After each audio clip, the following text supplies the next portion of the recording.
Vale, pues nada, vamos a empezar con la escuela sindical, una formación de legal y nada, luego voy a plantear un poco cuáles son las líneas de esta jornada. Va a empezar Alberto explicándonos una parte un poco más política y yo voy a intentar daros la turra jurídica, intentando que no sea especialmente pesada, porque todo lo que tiene que ver con derecho es bastante aburrido y en esta vida se puede ser lo que uno quiera menos un turras. Entonces, vamos a dividir la sesión en 4 puntos principales de formación.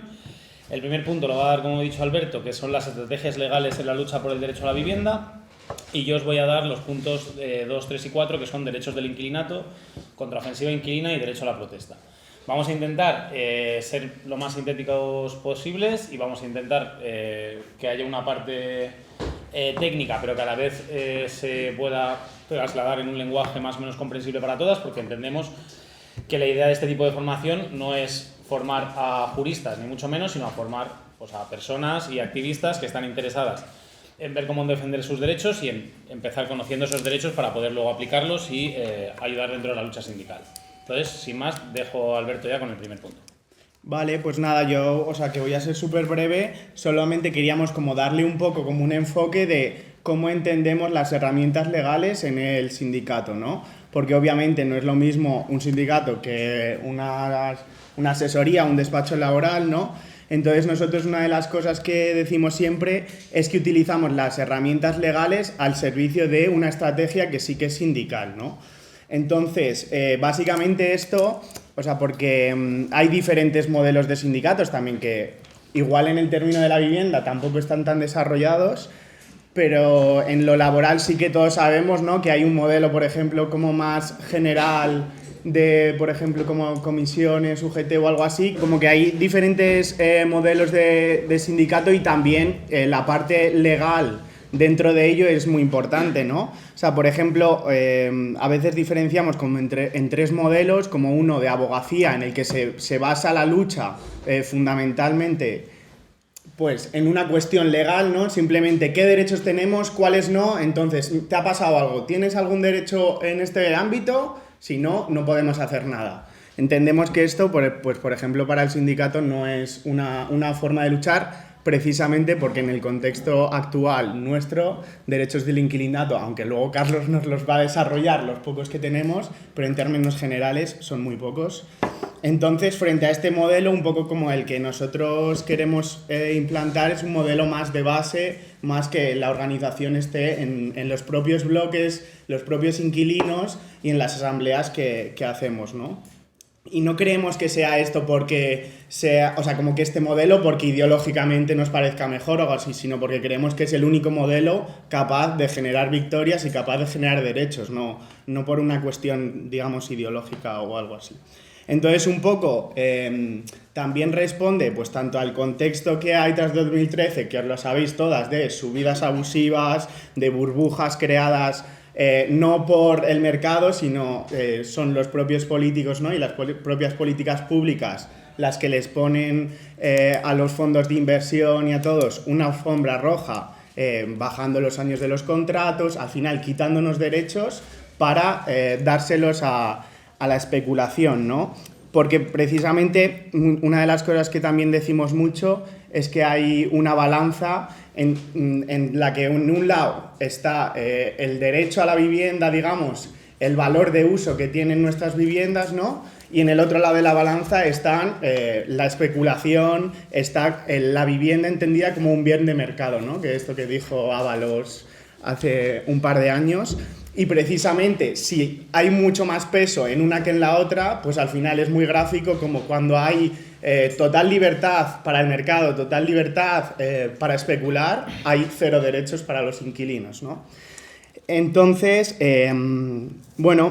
como que nuestro modelo sindical precisamente es el de afrontar el conflicto, ¿no? Porque nosotros decimos muchas veces también que el conflicto no es una cosa que generemos nosotros, el conflicto está, lo que pasa es que nosotros lo que tenemos que hacer es no irnos de rositas, sino afrontar colectivamente esas subidas abusivas que nos están plantando, esas expulsiones, esas que no me arreglan las goteras, lo que sea, ¿no? O sea, como que todas esas cosas, más que renunciar a ellas, hay que afrontarlas colectivamente. Y entonces, como que esta parte, o sea, que no nos sentimos como innovando ni nada así, al fin y al cabo es el modelo que ha seguido todas las conquistas de derechos que ha habido en el mundo laboral, en el movimiento sindical, etcétera, han sido así. Y entonces, o sea, como que nosotros tampoco es que creamos que estamos inventando la rueda, ni mucho menos, pero sí que creemos que es importante señalar esto. Y otra de las razones, pues eso, como lo que comentábamos, ¿no?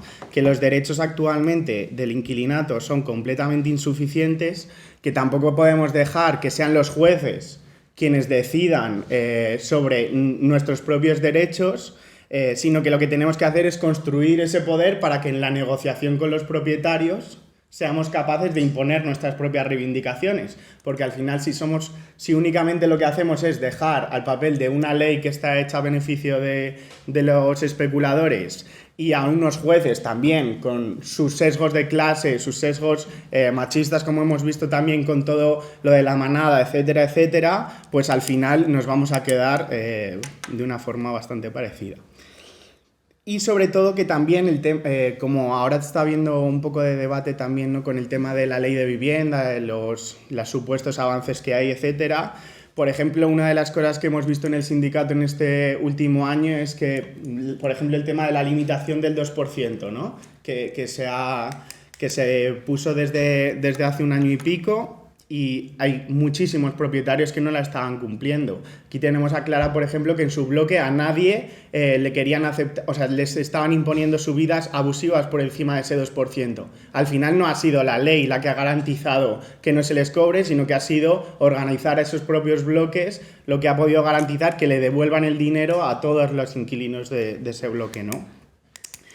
Y entonces ya como para terminar, un poco como que el problema no es tanto, sino, o sea, como que obviamente sí, que es importante cuántos derechos tenemos en cada momento, pero que hay un problema de fondo que es esto que decíamos antes, que es entender la vivienda al final como un bien de mercado, como un privilegio, o entenderla como un derecho, ¿no?, en el que nosotros decimos muchas veces que al final los caseros nos roban el sueldo, se están apropiando de nuestro dinero simplemente porque necesitamos vivir en una casa.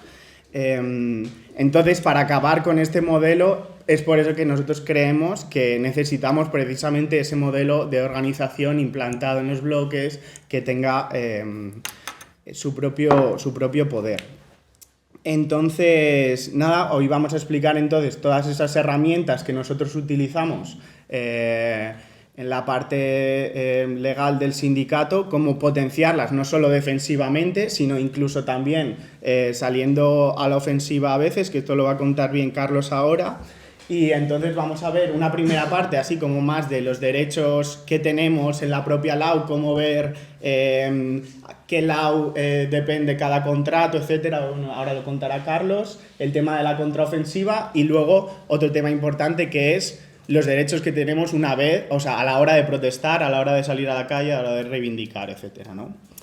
Y nada, por terminar ya así de sí, estas son unas sesiones que estamos haciendo un poco también como de prueba este curso y que el año que viene, un poco la idea, a partir del curso que viene, a partir de septiembre, la idea es que tengamos ciclos de formación, pues tanto con legal, con la formación de delegadas de bloque, que es lo que hicimos también hace un mes y pico, como tener un plan así de formación, digamos, más rutinario, y este es un poco el objetivo también, y que si no sois afiliadas ya, o sea que precisamente todas estas cosas las estamos pudiendo hacer porque el sindicato últimamente está creciendo mucho, está ampliando mucho todos los conflictos, ayer salimos más de 100 personas con las brigadas inquilinas, entonces nada, pues eso, animaros a participar, afiliaros y poco más.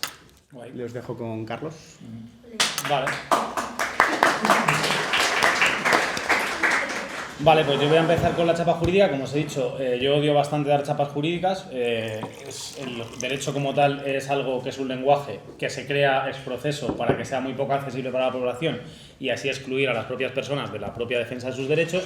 Entonces yo lo intento hacer de una manera en la cual no sea tan jurídico y sea un poco más de andar por casa, por decirlo de alguna manera, para que todos lo comprendamos.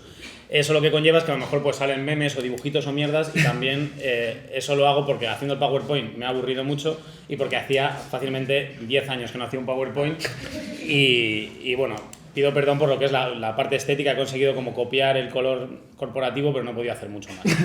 Entonces, como os decía, como terminaba diciendo Alberto, esta es una primera sesión formativa de legal, de hecho es la segunda creo que damos de legal, pero la idea es como continuar con estas sesiones y tenemos como algunas más en mente, y esto está abierta para todas las afiliadas y los afiliados para ir proponiendo pues sobre qué cosas queremos seguir aprendiendo conjuntamente o sobre qué cosas queremos estudiar, ¿no? Por ejemplo, yo he puesto el tema de la ley de vivienda, cómo hacer sindicalismo, una parte más técnica, o qué se nos ocurre.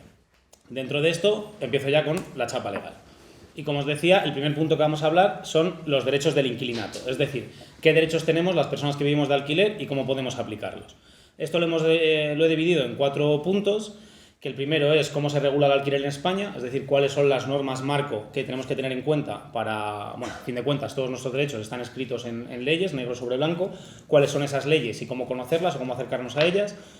Cómo es un contrato de alquiler, qué podemos encontrar en un contrato de alquiler y qué es lo que tenemos que entender a la hora de ver un contrato de alquiler. La mayoría de vosotras ya habéis visto un contrato de alquiler porque estáis alquilando o porque lo habéis visto, pero bueno, vamos a ver un poco cómo analizarlo y qué diferentes contratos hay.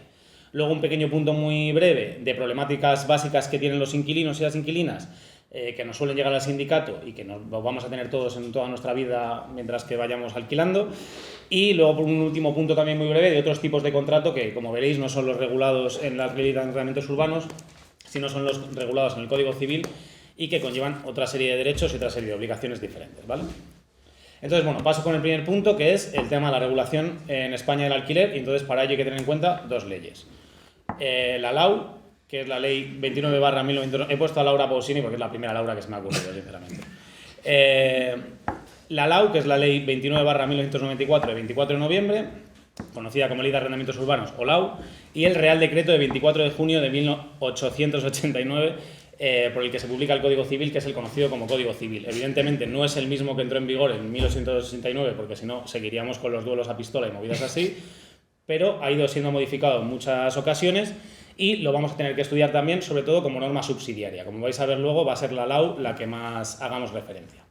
Entonces, teniendo en cuenta que tenemos esa ley, la ley 29/1994, esa va a ser nuestra ley guía. Y es lo primero que tenemos que conocer sobre esa ley, es que es una ley que, como veis aquí, ha sido modificada en bastantes ocasiones. La ley como tal es la ley 29/1994, que se publicó un 24 de noviembre, pero toda esa lista que veis, toda esa ristra que hay ahí, son las distintas versiones que ha ido habiendo de la LAU. Algunas de ellas conllevaban cambios muy pequeños o muy parciales y otras han sido cambios realmente importantes. Esto es muy importante tener en cuenta porque luego, como veremos, uno de los elementos más importantes es que nuestro contrato de alquiler va a estar vinculado al momento de aprobación, es decir, a en qué momento, qué LAU estaba en vigor en el momento en el que nosotros contratamos ese contrato. Entonces, por ejemplo, vais a ver que los últimos, las últimas modificaciones que hay ahí pues son 2015, 2018, 2019, de hecho hay 2 modificaciones en 2019, dependiendo de la fecha en la cual nosotros firmamos nuestro contrato, es lo primero que tenemos que tener en cuenta a la hora de ver la LAU. Si alguien tiene la necesidad de ver la LAU, buscas Ley de Arrendamientos Urbanos en el Google, te sale directamente esta página que es la del BOE y desplegando esa pestañita te salen las distintas actualizaciones. ¿Qué tiene la LAU? ¿Qué es lo que hay, qué es lo que se estudia o qué es lo que podemos encontrar dentro de la Ley de Arrendamientos Urbanos?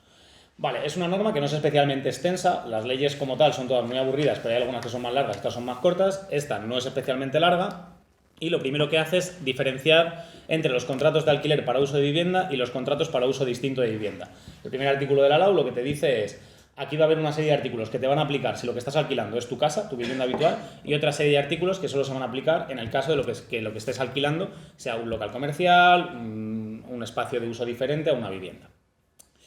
Luego, tiene otro artículo por el cual excluye determinados alquileres y explícitamente dice que esta ley no va a regir para los alquileres de viviendas profesionales, de militares, universitarios, temporales. Hace una lista de números, bueno, esto es como latín que se usa mucho en derecho, pero también, que es números clausus, que es pues números cerrados. Que lo que viene a decir es que los 4 o 5 ejemplos que te vienen ahí de tipos de alquileres que no se regulan en la LAU son aquellos únicos que están excluidos. Y luego incluye una cláusula que es muy importante, que es la prevalencia de la ley frente a la libre contratación entre las partes. En el derecho civil, que estamos en derecho civil, quiere decir, en el derecho que regula las relaciones entre particulares, lo que prima, o el principio principal que debe regir todo el derecho civil, es la libre voluntad entre las partes. ¿Esto qué es? Que si Alberto y yo acordamos que este vaso de agua vale 15 pavos y que yo se lo doy y él me da 15 pavos, eso es lo que prima dentro de nuestro contrato. Y si lo que acordamos es que vale 25, nosotros podemos acordar ese precio o podemos acordar cualquier contraprestación dentro de ese contrato civil entre nosotros. ¿Qué pasa? Que no podemos acordar, esa libertad no es absoluta, siempre y cuando se respete pues una serie de cosas. Yo no le puedo decir a Alberto que le cambio este vaso de agua por un tortazo, porque eso, por ejemplo, pues no se permitiría dentro de la ley, porque no se permitiría porque le estaría cometiendo un delito penal, para poner un ejemplo muy concreto. Entonces, partiendo de la base de que en todo derecho civil lo que prima es la libre voluntad entre las partes, en la LAU se establece una cláusula que dice: son nulas y se tendrán por no puestas las estipulaciones que modifiquen en perjuicio del arrendatario o subarrendatario las normas del presente título, salvo los casos en que la propia norma expresamente lo autorice.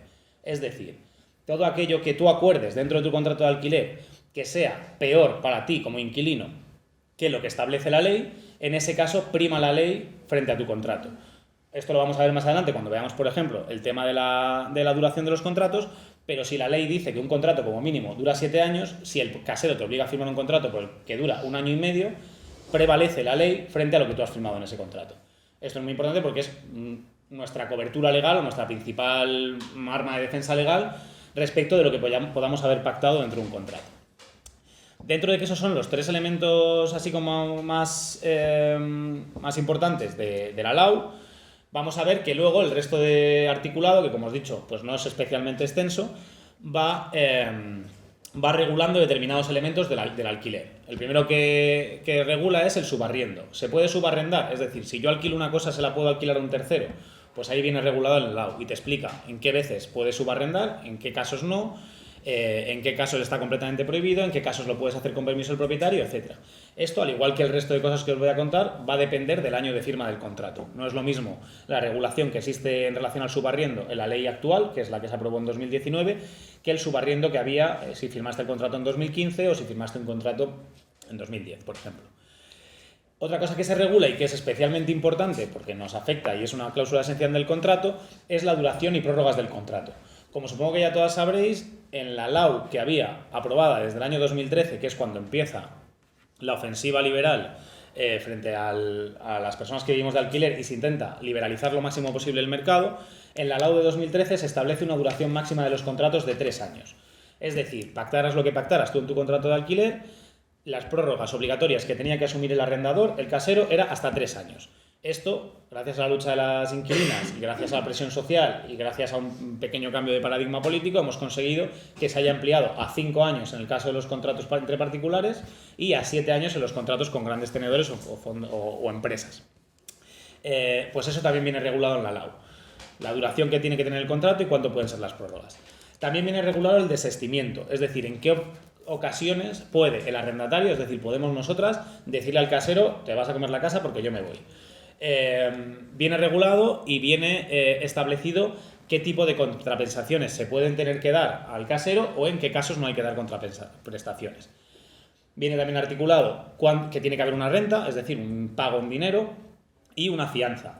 Y también se estipula cómo tiene que ser esa renta y cómo tiene que ser esa fianza. Evidentemente, como ya sabemos, la ley de arrendamientos urbanos no establece límites al precio del alquiler y la renta es libre entre las partes. Te pueden alquilar un cuchitril en Malasaña por 1.200 pavos o te pueden alquilar una casa por 500 euros. Esto no es lo que regula la ley, sino sí que regula cómo se tiene que pagar esa renta, en qué plazo se tiene que pagar esa renta, qué es lo que ocurre si no se paga esa renta, etc. Y con lo mismo pasa con la fianza. Otro punto que trata son los deberes de conservación, que es muy a nuestro pesar casi el único deber que tiene el arrendador respecto a la vivienda, que es mantenerla en suficientemente estado de conservación como para que sea habitable. Pues también viene regulado, que es lo que entiende la ley, que es lo mínimo habitable que tiene que hacer el arrendador para que nosotros podamos seguir viviendo en la vivienda.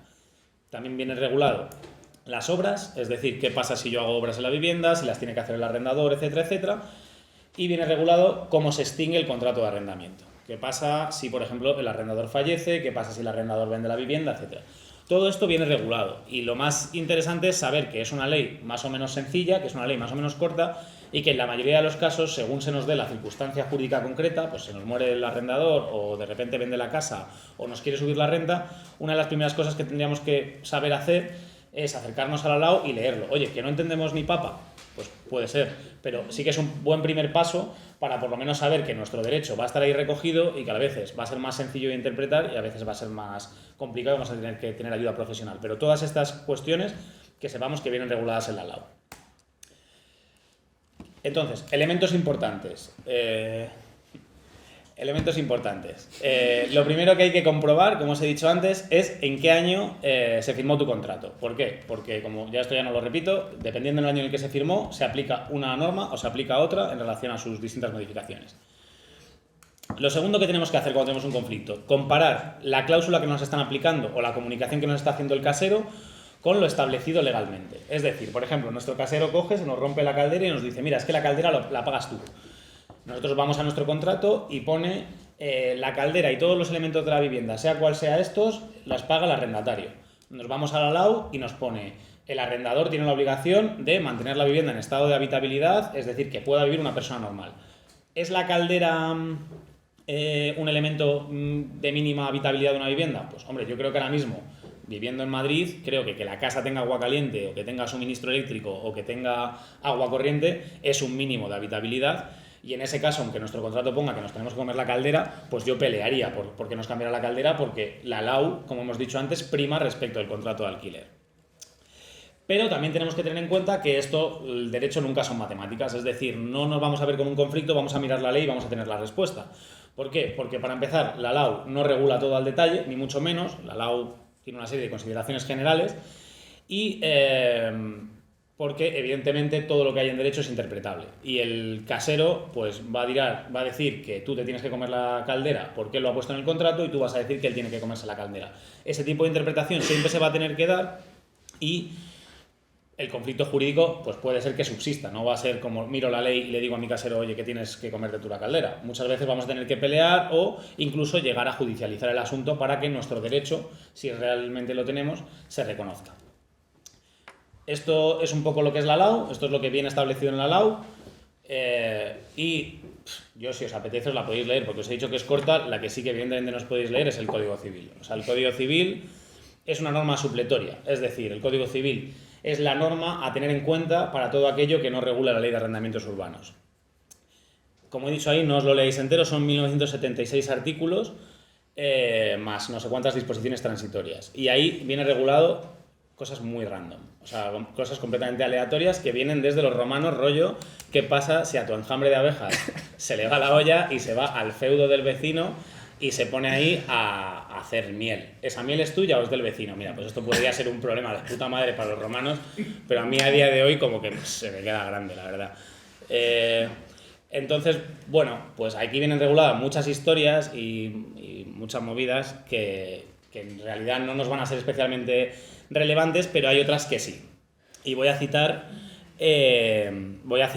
algunas que sí que son relevantes. Por ejemplo, en el Código Civil viene establecido una cosa que a lo mejor ya va sonando, porque hace unos años yo creo que nadie nos sonaba mucho, que es la tácita reconducción. La tácita reconducción se establece en el Código Civil y lo que viene a decir así, muy en resumen, es que cuando un contrato de alquiler termina, es decir, cuando un contrato de alquiler van pasando los plazos y esos plazos se agotan, comienza a funcionar lo que se llama la tácita reconducción, que es el contrato se prorroga de forma automática por plazos de duración X, que normalmente es un mes o un año, con las mismas condiciones que se establecieron en el contrato, pero modificándose su duración a un mes o a un año. Esto parece un poco complicado de entender, pero lo que viene a decir es, si a ti tenéis un contrato de 5 años más 3, cuando pasan esos 8 años, tu contrato se puede considerar que está en tácita reconducción. Y lo que está primando ahí ya no es tanto ese contrato, sino ese contrato interpretado según el Código Civil. En la praxis lo que suele significar es que tu contrato año tras año se renueva dentro de las mismas cláusulas, pero es algo a tener en cuenta porque viene regulado en el Código Civil y la LAU no dice nada respecto de esto. También vienen regulados en el Código Civil otros elementos como los contratos de habitación y a mí me gusta mucho sacar este artículo. Una de las cosas que viene en el Código Civil como norma general a tener en cuenta en la práctica del derecho es la interpretación de las normas. El artículo 3, ojalá lo hubiera copiado pero no me lo sé, viene a decir algo así como que los jueces y los tribunales interpretarán la ley siempre en base al momento en el cual están ocurriendo, la realidad social en el cual están ocurriendo, etc. Yo este artículo lo cito mucho, pues por ejemplo, pues cuando a un inquilino le quieren echar, pues yo digo, ahora mismo el juez debe interpretar las normas en beneficio del inquilino porque vivimos una situación de inflación, vivimos una situación de COVID, vivimos una situación de tal, y el juez, aunque tenga que aplicar la norma tal y como viene, porque si no prevarica, tiene que tener en cuenta que esa norma a día de hoy debe aplicarse sobre una realidad que es distinta cuando se aprobó, que a lo mejor era cuando los romanos. Entonces, bueno, pues estas son algunas de las cosas. Solo que os quede que os quede en la cabeza principalmente que cuando tenga un problema con mi propietario, con mi arrendador, me voy a tener que ir, 1, al contrato, 2, al ALAU y en última instancia al Código Civil. Y en base a eso voy a ir consiguiendo las pistas para saber qué hacer. Pero en la práctica lo importante es conocer tus derechos mínimamente, saber dónde buscar, tener una red de apoyo sindical y en último caso acudir a un abogado. Y esto es lo más importante. Luego he añadido otra cosa que es bastante importante también, pero que sería la letra pequeña, que es que nunca firmes nada sin saber lo que estás firmando o sin haberlo leído o solo porque te lo diga el casero, ya que en la mayoría de los casos, como hemos venido viendo, actúan no bajo el respecto equilibrio de la norma, sino en beneficio de su interés económico y especulativo. Y que la mayoría de las veces los caseros tienen pasta para este mismo esquema que he hecho yo de pensamiento, hacerlo al revés. Y ellos lo que hacen es primero van a un abogado que le interpreta la ley según ellos quieren y luego ya te hacen la comunicación. Entonces, igual que nosotros tenemos, para empezar, pues una capacidad de estudio para aprender nuestros derechos y luego una red sindical y de colegas para apoyarnos, ellos lo que tienen es pasta para pagar a un abogado que interprete la norma en base a sus intereses y os haga la comunicación de la manera en la que más o menos legalmente a él más le cubre. Entonces, bueno, que tengamos en cuenta un poco esto. Vale, teniendo en cuenta, dejamos ya todo lo que es la legislación, todo lo que está publicado en Google, etcétera, etcétera, y nos vamos a lo que tenemos únicamente nosotras, que es nuestro contrato de alquiler. Nuestro contrato de alquiler ya sí que es un documento privado, ya no es una ley que está en internet o en los códigos civiles o en los códigos de legislación, sino algo que nosotros o nosotras con nuestro arrendador firmamos, ya sea un arrendador particular o un gran tenedor. Entonces debemos entender que el contrato contiene dos tipos de cláusulas, elementos esenciales, como decía antes, y otros elementos. ¿Cuáles son los elementos esenciales? Pues uno son las partes. Un contrato de alquiler siempre tiene que recoger quién es el arrendatario y quién es el arrendador, es decir, quién alquila y a quién se está alquilando. Eso tiene que ponerlo siempre. Se tiene que identificar el inmueble, no te puedes hacer un contrato de alquiler de algo genérico. Quiere decir, si por ejemplo no viene el piso en el que tú vives dentro de tu portal, pues bastante mal empezamos. Debe recoger la finalidad del arrendamiento, es decir, tiene que poner arrendamiento de vivienda para uso habitual, o arrendamiento de vivienda, o arrendamiento de local. No vale que ponga arrendamiento a secas. Debe concretar una fecha de firma, que esto es uno de los elementos que más veces no se encuentra, pero obligatoriamente debería tenerlo. Cuál es la renta y la forma de pagarla, es decir, cuál es la contrapensación que va a recibir el casero por arrendar esa vivienda, y si se establece una fianza de cuánto es y qué va a pasar con esa fianza. Estos serían los elementos esenciales. Esto lo vamos a encontrar en todos los contratos. Los contratos, nosotras que ya estamos con los ojos quemados de ver muchos contratos, te puedes encontrar desde contratos como los que venían haciendo antes, que era el contrato habitual, cuando esa famosa España que nos venden en el telediario de pequeños propietarios que con su pan habían comprado una segunda vivienda y te la arrendaban. Ese tipo de contratos la mayoría de veces se hacían con un papel timbrado en correos y tenían una única cara. Es decir, todas las cláusulas las encontrabas en un folio A4 y no había mucho más. Los contratos que nos está mandando ahora mismo Fidere o que está mandando Blackstone o que está mandando CaixaBank son de 40 páginas sin ningún problema. Y no porque, vale, a lo mejor 7 son de protección de datos, pero 33 son de cláusulas y cualquiera de ambos contratos son válidos, ¿no? Pero en esos contratos, ya sea de 40 páginas o ya sea de una, vamos a encontrar esos elementos esenciales sí o sí. Pero también vamos a encontrar otros elementos importantes y hay que tenerlos en cuenta, hay que leerlos bien y saber qué podemos hacer y qué no. Pues por ejemplo, pues que se establezca quién paga qué, si a ti te va a tocar pagar el IBI o la tasa de basuras, si a ti te va a tocar pagar la comunidad, si te va a tocar pagar la luz, si la paga el arrendador, que se establezca qué pasa con los elementos comunes. Por ejemplo, te pueden establecer la cláusula que más veces hemos visto que te dice, bueno, vale, es un contrato de 7 años, pero si te vas antes del año 5 vas a pagarme una mensualidad por cada año que te vayas antes y de repente al año 1 te tienes que ir porque te sale un curro en otra ciudad y te ves pagando 6 mensualidades, 6.000 pavos. Ese tipo de elementos no son elementos esenciales, pero lo encontramos en el contrato y es muy importante pues echarle un ojo y saber lo que estamos firmando. ¿Cuáles son las cláusulas más comunes que encontramos y que son la mayoría de las veces abusivas o por lo menos son base para un posterior abuso? Pues que se atribuyan todos los gastos al inquilino. En plan, el propietario te da las llaves y se desentiende. Ya le importa 2 cominos, que te explote la caldera, que se te caiga el baño, que se te caiga la cocina. Dice que el propietario que te haces cargo de todo y tú te lo tienes que comer. Habrá que ver hasta qué punto eso es abusivo, no es abusivo, habrá que ver desde qué punto se aplica o no. Igual que antes, no responsabilizarse ninguna reparación, ¿no? Esto es lo que contábamos antes de la caldera. Pues no, es que los gastos derivados del uso del inmueble son tuyos y por lo tanto la caldera te la has cargado tú usándola, porque yo no he venido aquí a ducharme, lo cual, eso es verdad. Pero la caldera la tiene que pagar usted. Pues eso es una de las cosas que se suele establecer en el contrato. Prohibiciones o obligaciones. Bueno, esto es la noticia que más le gusta a la prensa, ¿no? Pues el rollo de se alquila en casa y se prohíbe tener perro, o se prohíbe hacer no sé qué, o se prohíbe tal. Hay muchas que son legales, que se pueden establecer. El propio arrendador puede decidir, dentro de la libertad de pactos, que tú no tengas perro, no tengas gato. Pero habrá que ver hasta qué punto algunas de ellas son abusivas, ¿no? Pues nosotros estamos viendo los últimos contratos de Sareb o de Fidere, que establecen una cláusula de que te pueden mandar a un men ahí que te venga a la casa con un traje y te mire la casa de arriba abajo mientras tú estás ahí viviendo. Pues eso claramente es abusivo, pero hay veces que se establece en el contrato. También se establece, por ejemplo, la actualización de la renta, el famoso 2% del IPC, del IGC, etc. O qué pasa si el arrendador necesita la casa para sí. O, como decíamos antes, la cláusula penal esta por la cual si te vas antes de que termine el contrato te encaloman algún tipo de responsabilidad. Entonces, bueno, todos estos elementos hay que tenerlos en cuenta.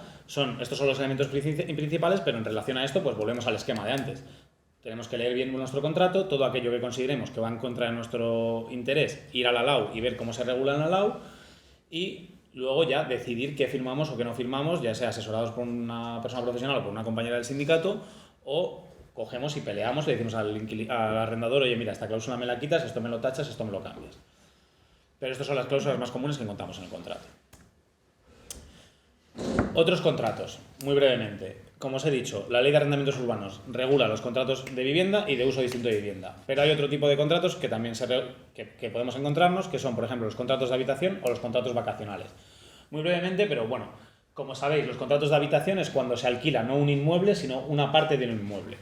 Vienen regulados en el artículo 1554 y siguientes del Código Civil y, por ejemplo, tienen algunos elementos propios como que la duración de esos contratos es la que se pacte en el contrato. Aquí no va a regir el tema de la LAU de los 7 años o los 5 años, sino lo que se establezca en ese momento.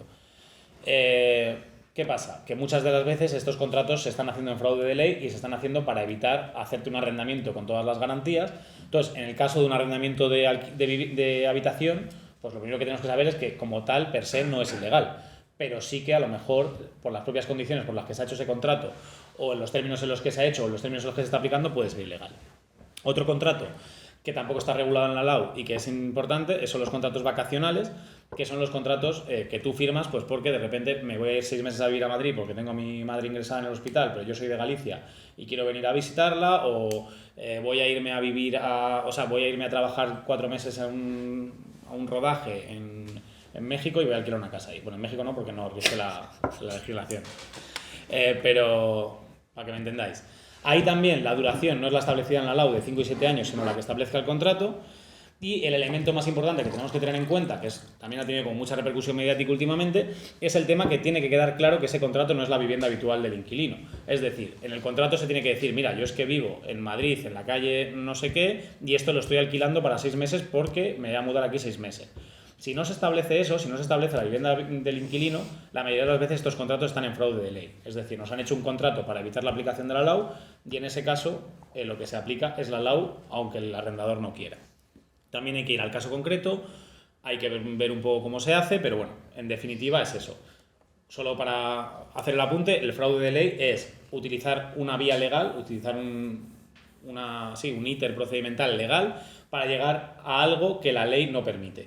Es decir, la ley no permite rescindir un contrato antes de los 5 años, pero yo si uso el contrato vacacional sí la puedo rescindir antes. Bueno, pues si estás usando A para llegar a C, lo que se aplica es la LAU y ese contrato está en fraude de ley. Pero también habrá que pelearlo, pues eso, ya sea judicialmente o... Vale, pasamos un poco a la segunda parte, así va a ser más rápida, que le llevamos una turra loca. Contraofensiva inquilina. Esto es qué hacemos cuando pasamos a la acción. Es decir, ¿qué podemos hacer nosotros como arrendatarios y como sindicato para ir contra nuestros caseros? Entonces, partimos de una base muy concreta, que es una realidad jurídica en la que la legislación protege la propiedad y beneficia a los rentistas.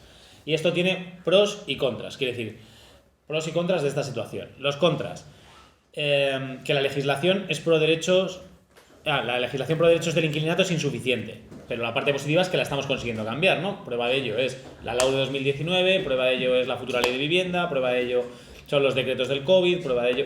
Entonces, bueno, tenemos una legislación muy propietarista, aunque suena redundante, pero estamos consiguiendo cambiarla. Un elemento muy diferencial del todo conflicto jurídico con nuestro casero es que nosotros nos estamos jugando nuestra casa. Es decir, nosotros nos estamos jugando un espacio en el cual hemos desarrollado nuestra vida, tenemos un vínculo emocional, hemos vivido experiencias, hemos tenido cosas. Ellos se están jugando 700 pavos, 1000 pavos más en la cuenta, que complementan normalmente ya otros ingresos de rentas del trabajo o de otras rentas o de lo que sea. Claro, ahí hay un desnivel de la hostia. No es lo mismo que te vayas de tu hogar de toda la vida que dejes de recibir 500 euros en la cuenta cuando ya estás forrado. Y luego hay otro elemento que es en contra, que como hemos dicho antes, todo es interpretable. Muchas veces quien nos tiene que dar la razón no va a ser el casero, sino un juez, y eso va a hacer que tengamos que ir a juicios. Y cuando vamos a juicios, los juicios conllevan jueces, conllevan togas, gastos, abogadas, corbatas, movidas, o sea, como un montón de cosas que valen pasta, que no apetecen nada, que son terribles. Entonces, eso es uno de los contras que tenemos, que muchas veces no conseguimos que nos den la razón hasta que un juez no nos da la razón, y para llegar a ese juez hemos tenido que gastar dinero, tiempo, esfuerzo y energía. ¿Cuáles son los pros de que tengamos esta legislación? Pues que tenemos ya un camino aprendido, que todo lo que llevamos hecho desde la lucha por el derecho a la vivienda, desde las asociaciones de vecinos en los 70, las PAS en los 2000 y el sindicato de inquilinos en los últimos años, hemos ido aprendiendo una serie de cosas que estamos aplicando de forma colectiva. Otra cosa que tenemos a nuestro favor es la lentitud y burocratización de la justicia. Nosotras, que muchas de las veces, como vais a ver, nuestros procedimientos lo que pretendemos es quedarnos en nuestras casas, que los juicios duren un año, año y medio, 2 años, porque los juzgados van lentos, nos viene de puta madre. ¿Por qué? Porque esa burocracia, esa lentitud, ese atasco, lo que nos permite es que tengamos más tiempo para defender nuestros derechos. Pros también, pues una parte emocional y motivadora, que es que ellos hacen este tipo de cosas por ganar más dinero y nosotros por defender nuestras casas y nuestro derecho a la vivienda. Y luego, un último pro es que los últimos cambios legales y jurisprudenciales, es decir, las últimas leyes que se han ido publicando y las últimas sentencias que se han ido publicando, empiezan a... Esto que venimos diciendo nosotros siempre, de que no se tiene que interpretar únicamente el contrato, sino que se tiene que ver qué es lo que está pasando en ese contrato y que existe una desigualdad entre arrendadores y arrendatarios, empieza a calar en las normas. Y ejemplo de ello es pues las leyes del COVID, en las cuales ya empiezan a diferenciar entre que un propietario tenga 50.000 viviendas o que sea un pobre propietario que solo tiene esa renta para pagar su hipoteca. Ese tipo de cosas, antes las leyes no lo tenían en cuenta. Antes las leyes le daba igual que tu propietario fuera Blackstone que fuera un señor, que si en el contrato ponía que te ibas y tú no te ibas, te tenías que ir. Ahora estamos horadando ya en la legislación para que se tenga en cuenta otros elementos. Entonces, bueno, teniendo en cuenta todos estos elementos del marco general, ¿qué pasa cuando se acaba nuestro contrato? Pues os voy a explicar muy brevemente cuáles son los procedimientos por los cuales nos pueden intentar echar de nuestra vivienda alquilada y qué es lo que debemos hacer nosotras para defendernos. Que principalmente es el nos quedamos, que es la pancarta esa. Vale, ¿qué pasa cuando unilateralmente el arrendador, nuestro casero, decide que nos tenemos que pirar? Hay 2 formas de que esto pase, y hay 3 tipos de procedimiento de desahucio de personas que están alquilando. Uno, el impago de rentas. Si nosotros dejamos de pagar la renta o una cantidad asimilada a la renta, quiere decir pues suministros o historias así, se nos puede abrir un procedimiento de desahucio por impago de la renta. El pago de la renta es la obligación principal que tenemos todos los arrendatarios, soltar la pasta. Si lo dejamos de hacer, se abre una vía rápida para que nos desahucien. ¿Qué hay que tener en cuenta de estos procedimientos? Pues que es un procedimiento verbal. Dentro del ordenamiento civil, del derecho civil que hemos estudiado antes, hay 2 tipos de procedimientos principalmente, verbales y ordinarios. Y la diferencia entre ambos es, el verbal es más rápido y más sencillo y el ordinario es más lento. Yo tengo verbales que han durado 2-3 años y tengo ordinarios que llevan 10-12 años en juzgados. Pues eso es un poco principalmente, luego hay otra serie de elementos, de cuantías, de movidas, pero eso es lo más importante. Tenemos que tener en cuenta que los procedimientos de desahucio por impago son verbales, es decir, se creó un procedimiento, si no recuerdo mal, en 2013, específico para que te puedan echar más rápido. Otra cosa que tenemos que tener en cuenta, para que nos puedan abrir un procedimiento de desahucio por impago, tenemos que haber dejado de pagar como mínimo una mensualidad de la renta. Si yo pago 500 euros de alquiler y un mes pago 490, no me pueden abrir un procedimiento de desahucio. Debo deber como mínimo 500 euros. Si de repente, pues eso, he ido acumulando algo de deuda porque llego muy justo y no sé qué, no sé cuántos, pero no he llegado a incumplir una mensualidad completa, el propietario no puede echarme. Luego, otra cosa que es importante, muchas veces, si a no ser que hayas dicho que no en el propio contrato, tienes posibilidad de enervación.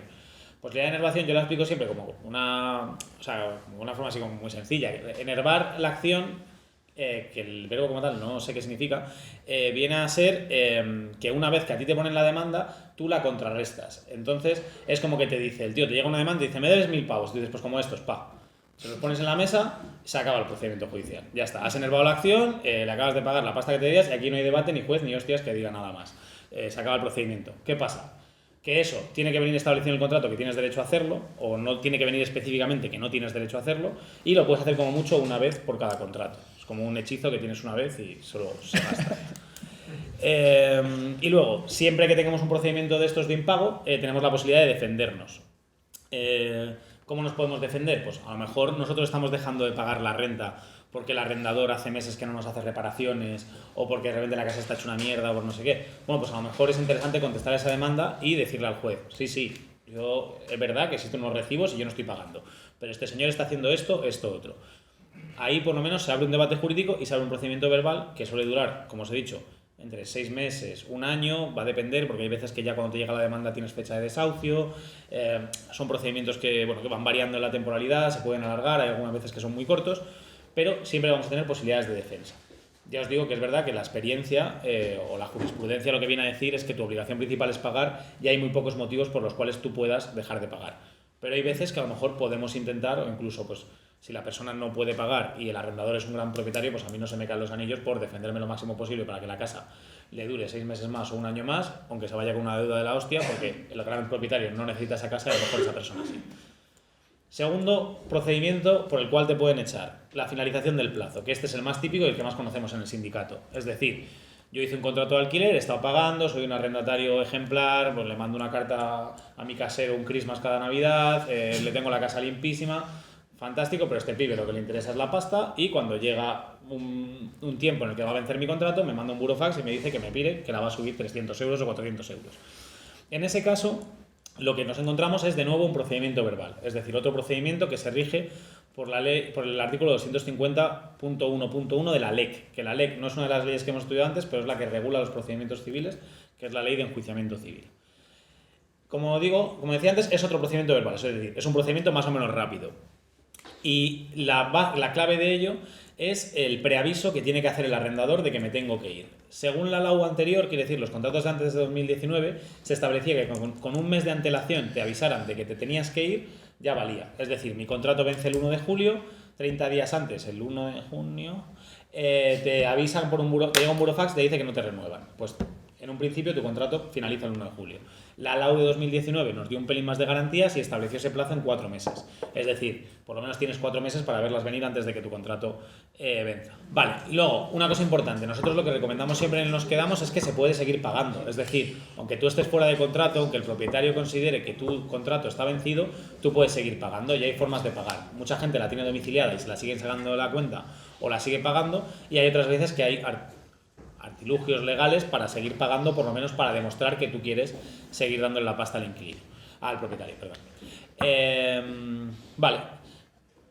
Luego vamos a estudiar un pelín más esto, pero ¿esto qué nos está sirviendo? Pues como todas las que estáis en el sindicato sabéis, el Nos Quedamos es una medida de presión de la hostia. ¿Por qué?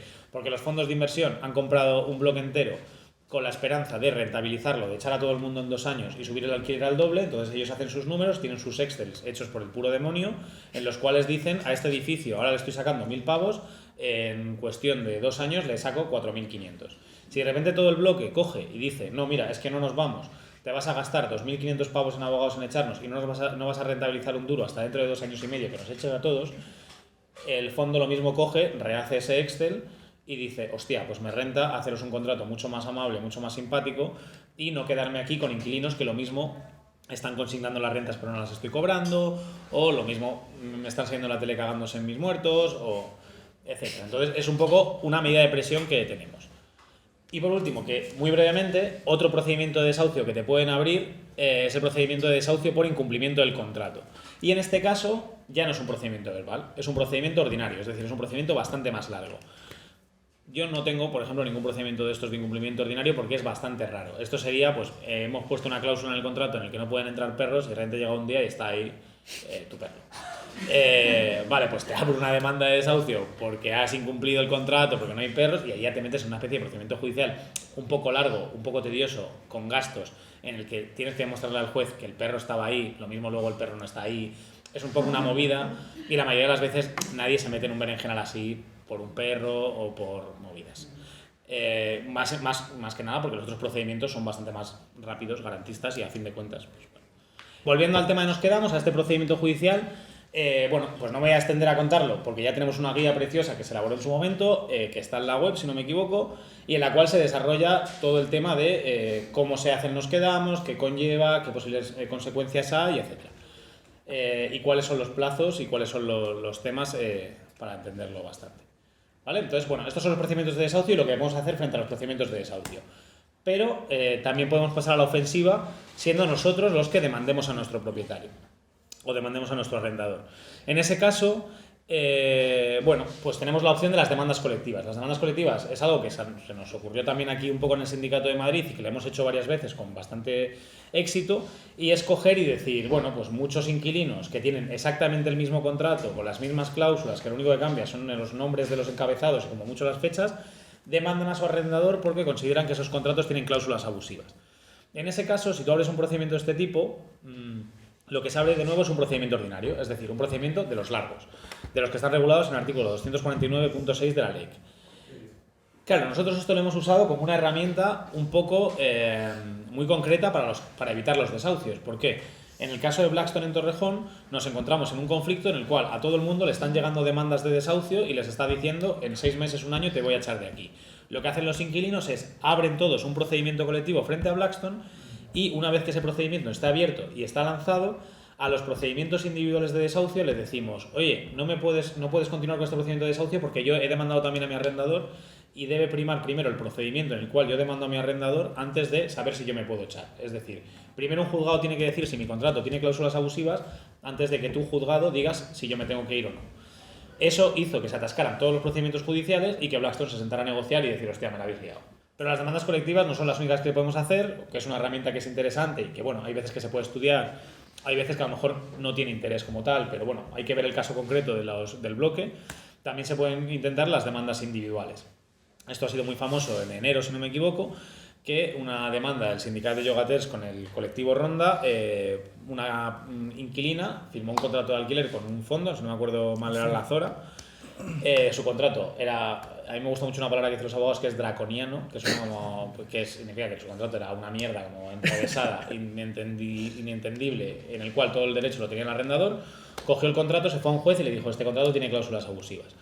Esta tipa puso esta demanda, ese procedimiento fue para adelante y la sentencia declaró que 9 de las 10 cláusulas que ella consideraba abusivas eran abusivas y obligó al arrendador a quitar esas cláusulas del contrato, es decir, a quitarlas como que no se aplicaran nunca.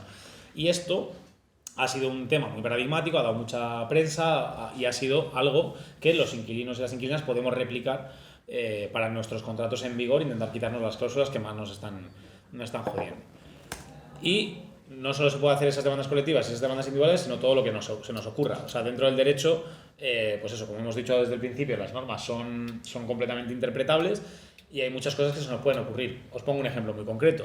A lo mejor ahora esta sentencia, hay procedimientos, hay que ser como los civilistas son como a mí muy rectos y tal, pero hay como muchos procedimientos en los cuales a lo mejor, hostia, si a esta inquilina ya se le ha reconocido que sus 10 cláusulas son abusivas y el inquilino al lado tiene exactamente las mismas 10, lo mismo ese inquilino puede acudir a un procedimiento de mediación y que directamente, sin tener que ir todos los inquilinos al procedimiento judicial, a todo el mundo se le reconozca que esas cláusulas son abusivas. O lo mismo, no nos vamos a meter en un juzgado, porque en un juzgado no vamos a ganar nada, pero nos vamos a la OCU o al defensor del pueblo o a quien sea y vamos tocando palos distintos para que los distintos elementos institucionales nos vayan reconociendo nuestros derechos o vayamos avanzando en ellos, ¿no? Vale, voy a hablar del derecho a la protesta. Bueno, todo esto es la parte legal, así como más, pues eso, derecho civil, otro, etcétera, etcétera, pero todos estos derechos y todas estas modificaciones se han ido consiguiendo, o según mi parecer se han ido consiguiendo, en base a que las personas pues salimos a la calle, gritamos, hacemos algunas batucadas, otras queman contenedores, otras directamente andan, otras corren. Independientemente, el caso es que la protesta y el derecho de manifestación han sido un elemento que ha ido modificando la normativa y la aplicación de esta normativa y nuestra realidad. Entonces, se cambia protestando todas las normas. Entonces, el derecho a la protesta vamos a entenderlo dentro de 3 marcos. Aquí ya, como veis, estaba muy aburrido y ya ponía memes a lo loco. O sea, memes, imágenes, mierdas, cualquier cosa. Vale, primero tenemos el marco constitucional. Como sabéis, dentro de todo el ordenamiento jurídico, como la ley number one, la ley número 1, es la Constitución, y ahí tenemos que entender que hay un derecho fundamental de reunión y manifestación que está en el artículo 21. Es decir, el derecho de reunirnos, manifestarnos y protestar es un derecho fundamental que está recogido con la máxima protección posible, igual que el derecho a la vida o que otros derechos, en la Constitución. En este caso, en el artículo 21. Luego, a diferencia del derecho a la vivienda, que va a tener su primera ley estatal en un principio de desarrollo en 2023, el derecho de reunión y manifestación ya se desarrolló en su momento, pero a lo mejor en un momento vetusto, en 1983. Es la Ley Orgánica 9/1983 de 15 de julio, reguladora del derecho de reunión. Pues es una ley de la transición casi, que no tiene como muchísimas garantías, que a lo mejor habría que darle un pensado a renovarla o no, pero bueno, que está ahí en vigor y que hay que tener en cuenta a la hora de ejercer nuestro derecho fundamental de reunión. Y bueno, como decía antes, tiene la máxima protección constitucional. ¿Esto significa que nosotros nos podemos reunir, manifestar y hacer absolutamente cualquier cosa en la vía pública? No. Significa que existe un marco de protección general, pero que luego van a aplicar distintos marcos de represión o distintos marcos de regulación. El primero es el marco administrativo, que es el que más conocemos todas, que es las multas, que es la Ley Orgánica de Seguridad Ciudadana, también llamada Ley Mordaza. La ley Mordaza, como sabéis, se aprueba en 2015, ya teníamos una ley de seguridad ciudadana anterior, que era la ley de la patada en la puerta, del ministro Boyer, o uno así. Corcuera, el que le dio el parraque en directo. Entonces, bueno, aquí lo que se establece en la ley Mordaza es qué puedes hacer, qué no puedes hacer en la vía pública, principalmente, y la ley de seguridad ciudadana, pues como conocéis, pues viene a incluir sanciones por fumarte un porro en la vía pública o orinar en la vía pública, hasta por manifestarte sin autorización o por hacer determinadas cosas sin autorización. En todo caso, lo que tenemos que tener en cuenta es que siempre que nos aplique la ley de seguridad ciudadana, lo que nos va a conllevar principalmente es una sanción administrativa, es decir, nos van a meter la mano en el bolsillo, nos van a poner una multa. Pero también aplica, y esto lo hemos venido viendo durante toda la vida, el marco penal. En una manifestación a veces pasan cosas y a veces a esas cosas se les aplica el derecho penal. En este caso también tener en cuenta que el Código Penal que está en vigor es el de 2015, tanto Ley de Seguridad Ciudadana como Código Penal se modificaron en la anterior legislatura con Rajoy, anterior. Y en este caso, si nos aplican el Código Penal, ya no estamos hablando de sanciones administrativas, sino de delitos o delitos leves. Es decir, vamos a tener procedimientos judiciales, ya no procedimientos administrativos, que puedan conllevar o multas, sanciones administrativas, o penas privativas de libertad. Entonces ahí es donde se puede complicar la cosa. Haciendo acciones de vivienda, la mayoría de las veces, o en la mayoría de los casos, no nos hemos encontrado con super represiones locas, pero, o sea, como que vayamos todo el mundo a la cárcel, por decir una manera. Pero ¿por qué? Porque normalmente las acciones de vivienda se basan en un marco de desobediencia civil no violenta. Es decir, no paramos un desahucio con barricadas que lanzan piedras a la policía, se suele parar un desahucio con los propios cuerpos y con desobediencia civil no violenta. Por lo tanto, las consecuencias jurídicas que hemos ido recibiendo por las distintas acciones de vivienda normalmente se han movido en un marco, vamos a decir, del espectro bajo. ¿Qué nos puede pasar por parar un desahucio? Pues se nos puede poner sanciones administrativas en aplicación de la ley Mordaza. Pues hay un artículo concreto, que si no me equivoco es el 36.6, que establece como sanción grave el impedir el desarrollo de las autoridades judiciales en el desempeño de su función. Esta multa no se está poniendo, pero a lo mejor hay un policía que dice no estoy dejando pasar a la comisión judicial, me pone una multa por eso. O el hecho de parar un desahucio, la mayoría de las veces es una concentración no comunicada en la vía pública. Te pueden a lo mejor sancionar por haber convocado una concentración en la vía pública sin haberla comunicado previamente. Bueno, que tengamos en cuenta que si nos ponen una multa, si nos identifican en una concentración o en una ocupación de un banco o en cualquier acción como la que han hecho hoy la gente del BBVA y Cerberus, lo más probable es que nos identifiquen, nos pidan la documentación, bla, bla, bla, nos apunten en la libretilla y nos pueda llegar una sanción administrativa. Sanciones administrativas derivan mucho de su cuantía, normalmente 600, 900, 1.500 euros, o sea, te hacen un desaguisado que flipas, dependiendo de lo que cobres, pero a mí por lo menos me matas. Pero si te llega esa multa, que sepas que hay un manual, o tampoco nos vamos a meter así como muchísimo, que se llama Buró Resistiendo, o Manual de Sanciones Administrativas, que hicimos en Legal Sol, si no me equivoco, en 2010 y algo, 17, 2018, pero que está bastante actualizado, de hecho está actualizado hasta el COVID, en el cual te explica cuáles son las consecuencias, qué tienes que hacer, cómo defenderte, etcétera, etcétera. Pero a fin de cuentas, la idea es no pagar esa multa, o si acabas pagándola, pues que se pague de forma colectiva. Si esa acción de vivienda, que era en un principio de desobediencia civil no violenta y que va a ser bonita, se va de las manos, puede ser que acabes cometiendo o se te acabe imputando la comisión de un delito. Esto no es tan raro. Hemos visto las imágenes todos de lavapiés de ese señor mayor que de repente se acerca a la policía a hablar y pum, se va detenido pese a tener 76 años. 70 y 100 años, no sé cuántos tenía. El caso es que a esta persona le han detenido y le han imputado un delito. Es decir, le han dicho que ha cometido un delito que está castigado con pena privativa de libertad. En estos casos, solo que hay que tener en cuenta que ya sea que te identifiquen y que luego te llegue una citación judicial o ya sea que te detengan, vas a tener un procedimiento judicial que en un principio va a tener garantías, en la cual pues, tú vas a poder contar con una abogada o un abogado que te asesore y te defienda dentro de ese procedimiento judicial. Vamos a ponernos en el caso raro, pero no tan raro. Por ejemplo, me recuerdo el desahucio de Antonio en 2013, en el cual te acaben deteniendo la policía por una acción. O en Argumosa 11. O en Argumosa 11. Ahí tienes que conocer básicamente tus derechos como persona detenida. Tienes derecho a conocer los motivos de tu detención, es decir, la policía no te puede decir pues te he detenido porque eres rubio, te tiene que decir te he detenido por un presunto delito de atentado porque considero que me has agredido o no sé qué, o te he detenido por un presunto delito de desórdenes públicos porque estabas pegándole fuego a un cajero. Tu plazo máximo de detención, el plazo máximo legal son 72 horas, pero hay un máximo total que son 72 horas y un máximo relativo. El máximo relativo es el tiempo mínimo que tenga la policía para hacer los trámites que tiene que hacer, que es tomarte las huellas, tomarte declaración y salgarte a tu casa. La policía, por decir que tiene 72 horas para tenerte detenido, no significa que te pueda tener 72 horas, porque sí, en el momento en el que ha terminado de hacer su labor, te debería poner en libertad. Tienes derecho a designar una abogada. Esto es importante. ¿Te sabes el nombre de la abogada que vas a designar? O vas a tener que solicitar un abogado de oficio o un abogado de oficio. Todo el respeto a las compañeras de oficio, yo soy abogado de oficio también y hacemos lo mejor que podamos, pero que tengas en cuenta que si a ti te detienen y no te sabes el nombre y los dos apellidos de la abogada que quieres que te asista porque es tu colega o porque es tu abogada habitual, te van a poner un abogado de oficio. También si a esa persona la designas y lo mismo está de vacaciones, pues tampoco va a venir. También tienes derecho a ser visto por un profesional médico, es decir, si consideras que en la detención te han hecho daño o que quieres ver a un médico, tienes derecho a ver a un médico, y tienes dos derechos en relación a la comunicación. Uno, a comunicar tu detención y otro, a hacer una llamada. Son dos derechos diferentes y los tienes que ejercitar los dos si quieres. Comunicar tu detención es que el policía llame y le diga a tu madre Juan está aquí detenido, poncho, y cuelgue. Si haces solo ese derecho, es muy probable que tu madre se lleve un susto de pelotas. Entonces, yo recomiendo que si vas a comunicar tu detención, se lo comuniquen a tu compañero de piso o a tu jefe. Bueno, si tu jefe es muy majo. Y si la vas a hacer tú la llamada, pues ahí a lo mejor ya una persona que se pueda llevar un susto y le digas, oye, mira, estoy detenido, no pasa nada, ya va a venir la abogada, tal y cual. Tienes derecho a no declarar o no declarar en tu contra. Y el trámite habitual, si te detienen en Madrid, quiere decir lo que solemos ver dentro de esto, de siempre, es, bueno, te detienen en Lavapiés, por ejemplo, pues te llevan a la comisaría de distrito más cercana, que a lo mejor es Puerta de Toledo o Leganitos, pasas ahí un rato, a veces pasas allí la noche. Y lo normal es que en algún momento pasan unos camiones de la policía que van dando vueltas por Madrid todos los días y que se mueven a los detenidos a Moratalaz, que es la central de detenidos. De hecho, la foto del Coleta es porque Coleta es de Moratalaz.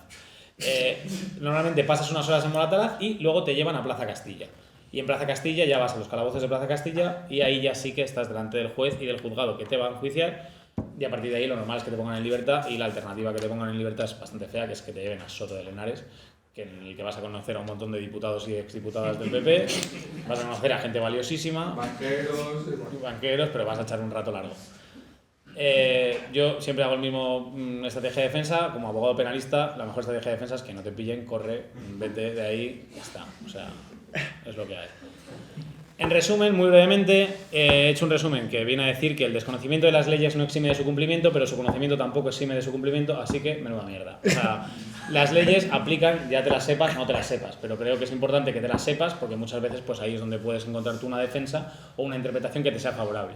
¿Que te las sepas significa que no te vayan a echar de tu casa o que no te vayan a detener? No. O sea, te van a echar de tu casa probablemente, te van a detener probablemente, pero el hecho de que lo sepas va a darte muchas más estrategias de defensa para que puedas evitar eso. Y nada, la última, Me da un poco de vergüenza, es que era una mascota. Así que voy a dejar esto. Y nada, ya está. Eso es todo. La turra al final ha durado 1:20, pues muy larga. Y abrimos turno de preguntas sobre lo que queráis. Y yo creo que si queréis ya un poco, para que no sea tan turra, turno de preguntas abiertas, si alguna de vosotras sabéis la respuesta, porque esto es una formación colectiva y muchas ya tenemos ya mucho callo, pues tío, a responder vosotras, que nosotras yo sobre todo ya he hablado mucho rato. Carlos, perdona.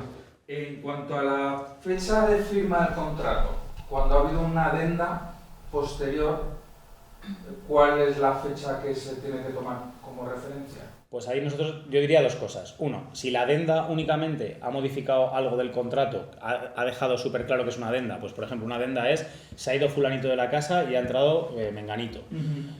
O dice, pues no sé, se modifica que el pago del IBI ahora lo pasas a pagar el inquilino, se me ocurre.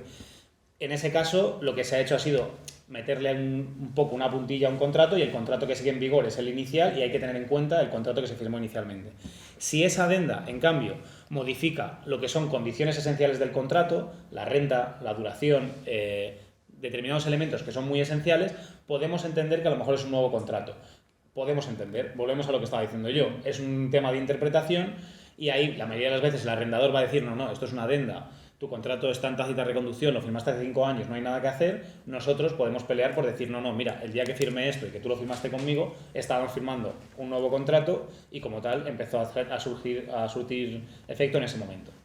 Entonces, en ese caso hay que estar un poco a la interpretación de la norma y al caso concreto. Sí. El contrato de habitación, o sea, ¿eso qué duración tiene? O sea, en diferencia con el contrato. La que se establece en el contrato. O sea, pero puede ser como un arrendamiento normal. Sí, claro, que te pueden establecer 1 año, o te pueden establecer 5 años, pueden establecer lo que quieran. Lo que no se establece son las prórrogas obligatorias que establece la LAU de los contratos. O sea, es la única diferencia. Sí. Claro, a ti te hacen un contrato de casa entera y te pone el contrato durará 1 año, pero tú te estableces a la LAU que la LAU actual dice que son mínimo 5 si tú quieres que sean 5. Aquí, si el contrato de habitación te dice que dura 1 año, no dura 5. Perdona, Carlos. Sí. Porque como hay muchas trampas por ahí, si una vivienda tiene solo una habitación, ¿te pueden hacer un contrato de habitación? Pues yo entiendo que te lo pueden hacer, pero probablemente sea un contrato en fraude de ley. Porque, quiero decir, si vas a usar la única habitación de la vivienda y los elementos comunes de la vivienda, que ya los ibas a usar también, probablemente te estén haciendo un contrato en fraude de ley. Lo que a lo mejor puedes hacer en ese caso es, vale, pues firmo este contrato, pero el día de mañana, si tú me quieres echar, yo cojo y te digo, mira, no me voy porque estoy con el sindicato y porque mi contrato en realidad se rige por la LAU. Y ya que sea él el que se meta en juicios para echarte. Y si, por ejemplo, se firmó un contrato de alquiler en 2013 con la LAU de 2013 y luego hay legislaciones más beneficiosas para el arrendatario, ¿no se retrotrae esa ley? ¿Se sigue la de 2013? No, la que rige es la que firmaste en el momento del contrato. De hecho, todo el sindicato y todas las abogadas estamos muy pendientes de ver qué pasa con la ley de vivienda y si establece algún tipo de retroactividad de los beneficios que trae la ley de vivienda. Pero en la LAU, la que se aplica es la de la firma la del momento de firma del contrato. De hecho, el ejemplo más paradigmático de eso es todo lo que se llama renta antigua, son contratos que se firmaron antes de 1985 y en esos casos, mientras que el arrendatario quisiera seguir en la vivienda, no se le podía echar. Entonces, hay gente que sigue viviendas en base a esos contratos anteriores al 85 porque no se les ha ido aplicando la legislación posterior, aún siendo más restrictiva o siendo más beneficiosa. Por ahí al fondo... Sí. Quien queráis. Bueno, no, es que un poco lo que estabas hablando ahora. O sea, la ley que ha salido ahora nueva, entonces no se aplica a los contratos anteriores. La ley que va a salir ahora de vivienda no es una LAU, no es una ley de arrendamientos urbanos. Es una ley que es la primera ley que desarrolla el derecho a la vivienda en la democracia. Entonces no sabemos qué va a hacer todavía. Vale. Porque que no ha salido todavía. Claro, eso es. Posiblemente posiblemente lo que haga es establecer modificaciones de la LAU y entonces la LAU se tenga que modificar y haya una LAU 2023, que sea a lo mejor más beneficiosa pero a la gente que haya firmado entre 2019 y 2023 se le aplique su LAU de 2019. Pero todavía no lo sabemos porque no sabemos cómo va. Con respecto a los abusos de los contratos, cuando el arrendatario te pone fundamentalmente cláusulas en plan de que si lo requiere su familia, o un pariente, un primo, o un cuñado, esto afecta, porque es una modalidad que está muy en boga ahora para poder echar de la vivienda. Esto se puedes de alguna forma que en los contratos o en las renovaciones que quiera hacer el propietario, poderlo evitar o abstenerte o negociar con él de alguna forma, porque esa es la herramienta que tienen ellos para ahora echarte realmente, es que exijan que luego además es muy difícil tú que puedas demostrarle que no está su padre, su prima o Claro. Pues ahí bueno, le das tú. No, dale si quieres, si no lo... Mira, por ejemplo, ahí hay un cambio muy claro en la ley. En la LAU de 2013 se establecía que, aunque tú no lo pusieras en el contrato, si el propietario necesitaba la casa y te lo comunicaba de forma fehaciente, se quedaba la casa, para él o para un familiar. En la LAU de 2019 se estableció que, si no lo pone en el contrato, no lo puede hacer. Es decir, si tú no has pactado en el contrato esa posibilidad, ya puede ser el propietario que necesite la casa al año siguiente, que no tienes la obligación de entregarle la posesión. Pero si lo establecen en el contrato, sí. Entonces, claro, tú puedes negociar cuando hagas tu contrato diciendo, oye, mira, yo necesito una mínima seguridad de que me voy a quedar aquí 5 años. Si tú necesitas la casa, pues te jodes. Quiere decir, como este contrato va a seguir en vigor. Si dentro de esa negociación se admite y ahora mismo esa cláusula no se pone, no te podrían hacer esa anchoa. Pero va a ser una negociación entre particulares. Claro, y justo, o sea, que con este tema que últimamente lo hemos visto mucho en el sindicato y de hecho, o sea, que en nuestra web tenemos como una especie de protocolo de cómo actuar frente a estos casos, porque como has dicho, los últimos 6 meses sobre todo, no hace más que llevar gente, hay muchos propietarios decidiendo rescindir esos contratos precisamente, nosotros entendemos, como para intentar firmar nuevos contratos con rentas más altas antes de que salga una ley que ellos interpretan que igual puede toparles los precios de los alquileres. Entonces nosotros sí que hemos puesto ahí como decirles de primeras a los caseros que no, garantízame cuáles son las razones por las que tu hijo o quien sea necesita la vivienda y hasta que no me las garantices yo no me voy a ir. Entonces al final cuando tú le planteas ese conflicto muchas veces lo que te dicen es como vale, como te había intentado hacer la jugada y ya no me ha salido, entonces, o sea, como que normalmente los estamos ganando de esa forma. ¿Qué documentos le tienes que pedir para que te justifique? Por ejemplo, una demanda, una sentencia de divorcio, pues me he divorciado y ya no voy a vivir en el domicilio con el que era mi marido. Entonces necesito esta segunda vivienda que la tenía en arrendamiento, la necesito para vivir yo. O no sé, o de repente algo de un papel médico de me tengo que ir a vivir a esa vivienda porque me pilla más cerca del hospital. Ese tipo de documentación. Sí, o sea, tenemos en la web, si lo quieres mirar, lo tenemos por ahí puesto. Por ejemplo, hay otro de los documentos que les pedimos es que nos digan si tienen o no más propiedades, porque si tienen más propiedades, bueno, que nos justifiquen por qué justamente, ¿no? Quieren venir a vivir a esta casa que me están alquilando a mí. Y ahora mismo tampoco recuerdo como los otros, pero vamos, eran como 4... Una declaración jurada de sus intenciones de mudarse. Y luego... Se lo podría pedir yo perfectamente, o sea, sería legal, no le podría... No, es que de hecho él está obligado a dártelo. O sea, vale. Sí. O sea, si él quiere ejercitar ese derecho, está obligado a dártelo con esa documentación. No vale con un necesito la casa. Ya. Y luego, muy brevemente, nosotros, por ejemplo, en el sindicato tuvimos un caso en 2018 o una cosa así, que fue muy, muy claro, que también le pidieron la casa al arrendatario porque supuestamente la necesitaba el propietario. Se estuvo valorando mucho, oye, mira, me compensa o no me compensa. A esta persona le compensó irse, pero al mes siguiente o a los 2 meses encontró la casa en Idealista y de hecho creo que hasta pusieron un cartel de se alquila. Entonces, claro, él tuvo muy fácil, pum, fotón, te vas a Idealista, pantallazo y pones una demanda de decir, mira, me has rescindido mi contrato de alquiler, como mínimo, o me devuelves mi contrato de alquiler o me compensas. Sí. Y ahí el propietario tiene un elemento de prueba jodido, la verdad. Y por comentar, aparte de ese caso, ¿no? O sea, hemos tenido hace muy poquito tiempo otro caso con este tema en el que fue el propio propietario, el casero, el que demandó a la inquilina diciendo, oye, que necesito la casa y no se está yendo. Y terminamos ganando, bueno, no era un juicio, era un arbitraje, pero ganamos el arbitraje, le condenaron en costas y le dijeron, claramente no necesitas la casa. Entonces, como que sí que cuando se pelea se puede ganar. Estaba él y luego... Has dicho una frase muy interesante, dices, esto no es una LAU, jurídicamente. Entonces, es un complemento, es una ampliación. No, es una ley incluso superior. O sea, es una ley que desarrolla todo el derecho a la vivienda. No sabemos, pero supuestamente... Pero una cosa, para los contratos antiguos, ¿has oído hablar de que se pueda, del tema de la prórroga forzosa en la nueva borrador? No, de momento no sabemos nada, pero casi con total seguridad... Pero casi con total seguridad no creo que la ley de derecho a la vivienda se cargue la renta antigua porque sería sería un tiro en el pie, por decirlo de manera. Entonces, posiblemente, o con total seguridad no. Establecerá otras normas que se aplicarán a posteriori para los siguientes contratos, pero para los contratos que estáis de renta antigua, yo posiblemente no os toque un pelo por ahí. Hay muchos contratos por ahí todavía del año 64, Sí. ¿no? De la LAO 64. Sí. Vale, mejor que ahora. Gracias. No. Yo una consulta, yo mi contrato vence en 2 meses, no conseguimos que el propietario nos confirme si nos renueva o no, nosotros queremos renovar, y hace un mes hace 2 semanas me llegó en la lista un mensaje en que estaba mi casa en alquiler, con un precio más alto, se quitó al día, yo me guardo ese pantallazo. Si me lo reclama, entiendo que eso me valdría para decir, está. Claro, pero eso sí te lo reclamara para su propio uso. Si te lo reclama para que te vayas y ponerlo en alquiler, no te sirva mucho porque puedes tenerlo en alquiler durante todo el tiempo en el que está Pero yo habitado. tengo derecho, en el contrato que yo firmé pone que yo tengo derecho a renovación antes que otros solo subiendo el IPC. En el contrato que yo firmé puse esa cláusula de que tenía derecho a renovar sobre otros si solo subiendo el IPC. Entonces entiendo que sí que... Justamente lo que iba a decir es que ahora vamos a ver cómo, qué pasa en las finalizaciones de contrato, cómo podemos nosotros actuar, etcétera, ¿no? Que vamos a tener.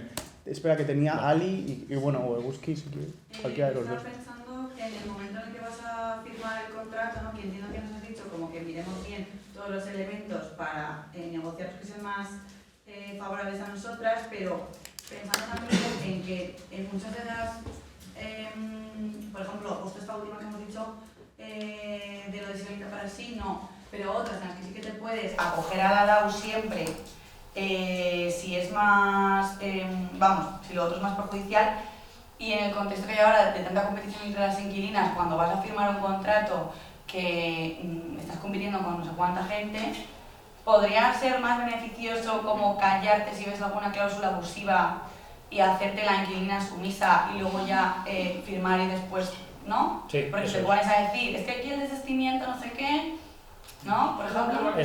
Claro, eso es lo que hemos dicho antes de la prevalencia. Lo que prevale es la LAU frente a lo que tú firmes en aquello que vaya en detrimento de tu interés.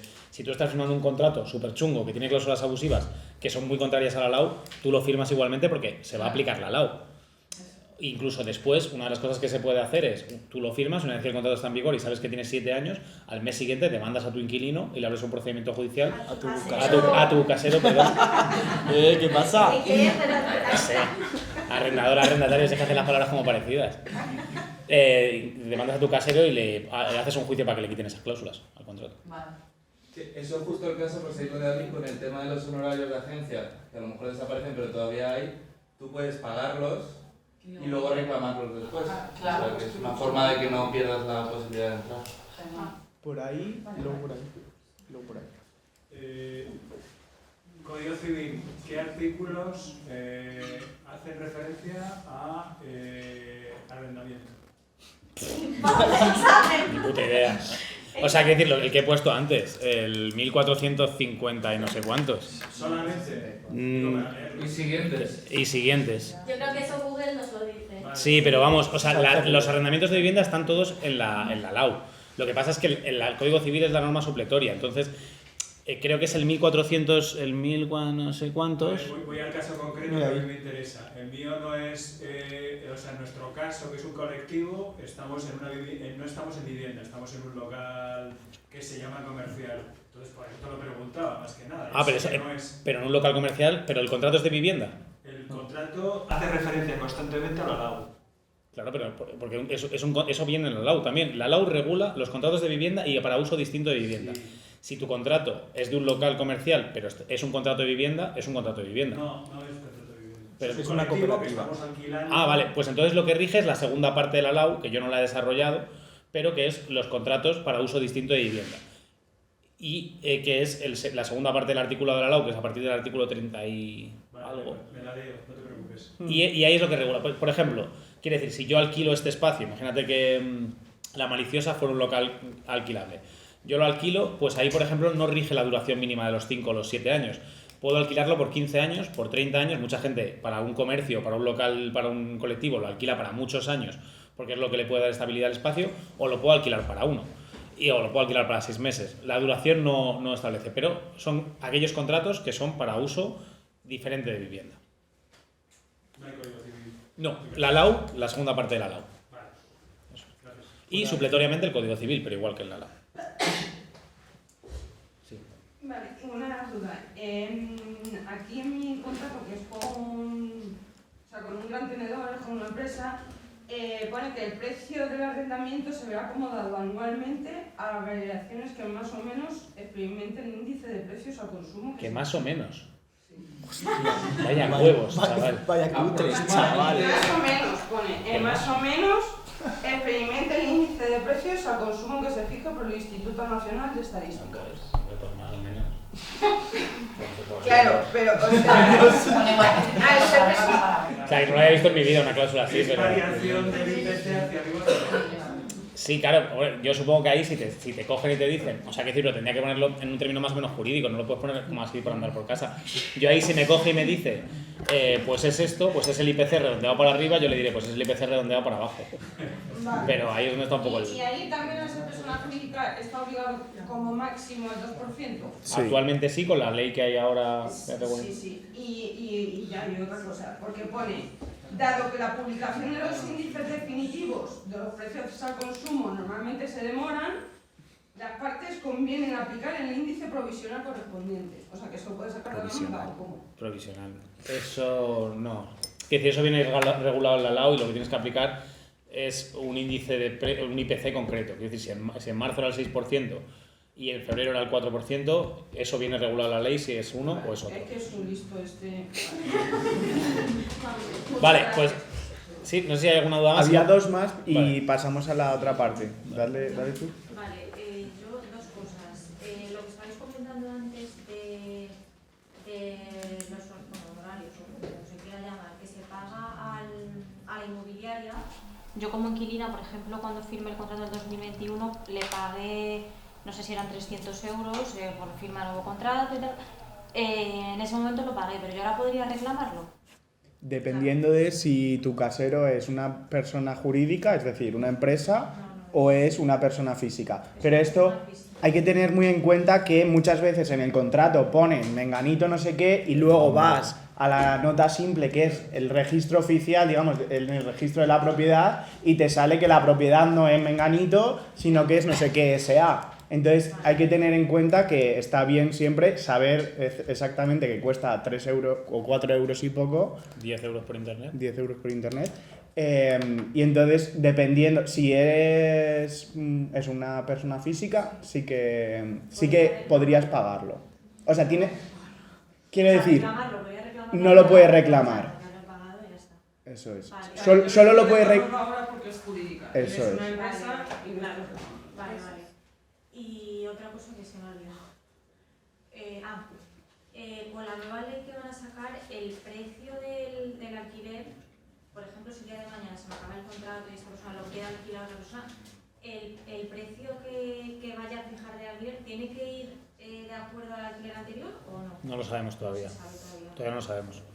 Vale. O sea, vamos a ver cómo se regula, vamos a ver qué pasa con las zonas tensionadas, vamos a ver cómo se aplica, pero todavía no lo vamos a ver. Eunate. Lo mío es un poco de mi contrato, que relacionado a la tácita reconducción has dicho como que se puede regular, se puede prorrogar o un mes o un año. Pero yo lo que en la comunicación con los propietarios, siempre hemos dicho que puedo estar, que se prorroga al mismo tiempo que pone en mi contrato. Pero no es ni un mes ni un año. Claro. Porque es como Claro, es el rango. Un año. Claro, eso es. Vale. Lo que dice la tácita de reconducción es, tu contrato muchas veces pone, el contrato será de duración de un año a pagar 500 euros mensuales. En ese caso, cuando entran en tácita de reconducción, se supone que se renueva mes a mes. De febrero a marzo, abril, a mayo, tienes una inseguridad jurídica de la hostia.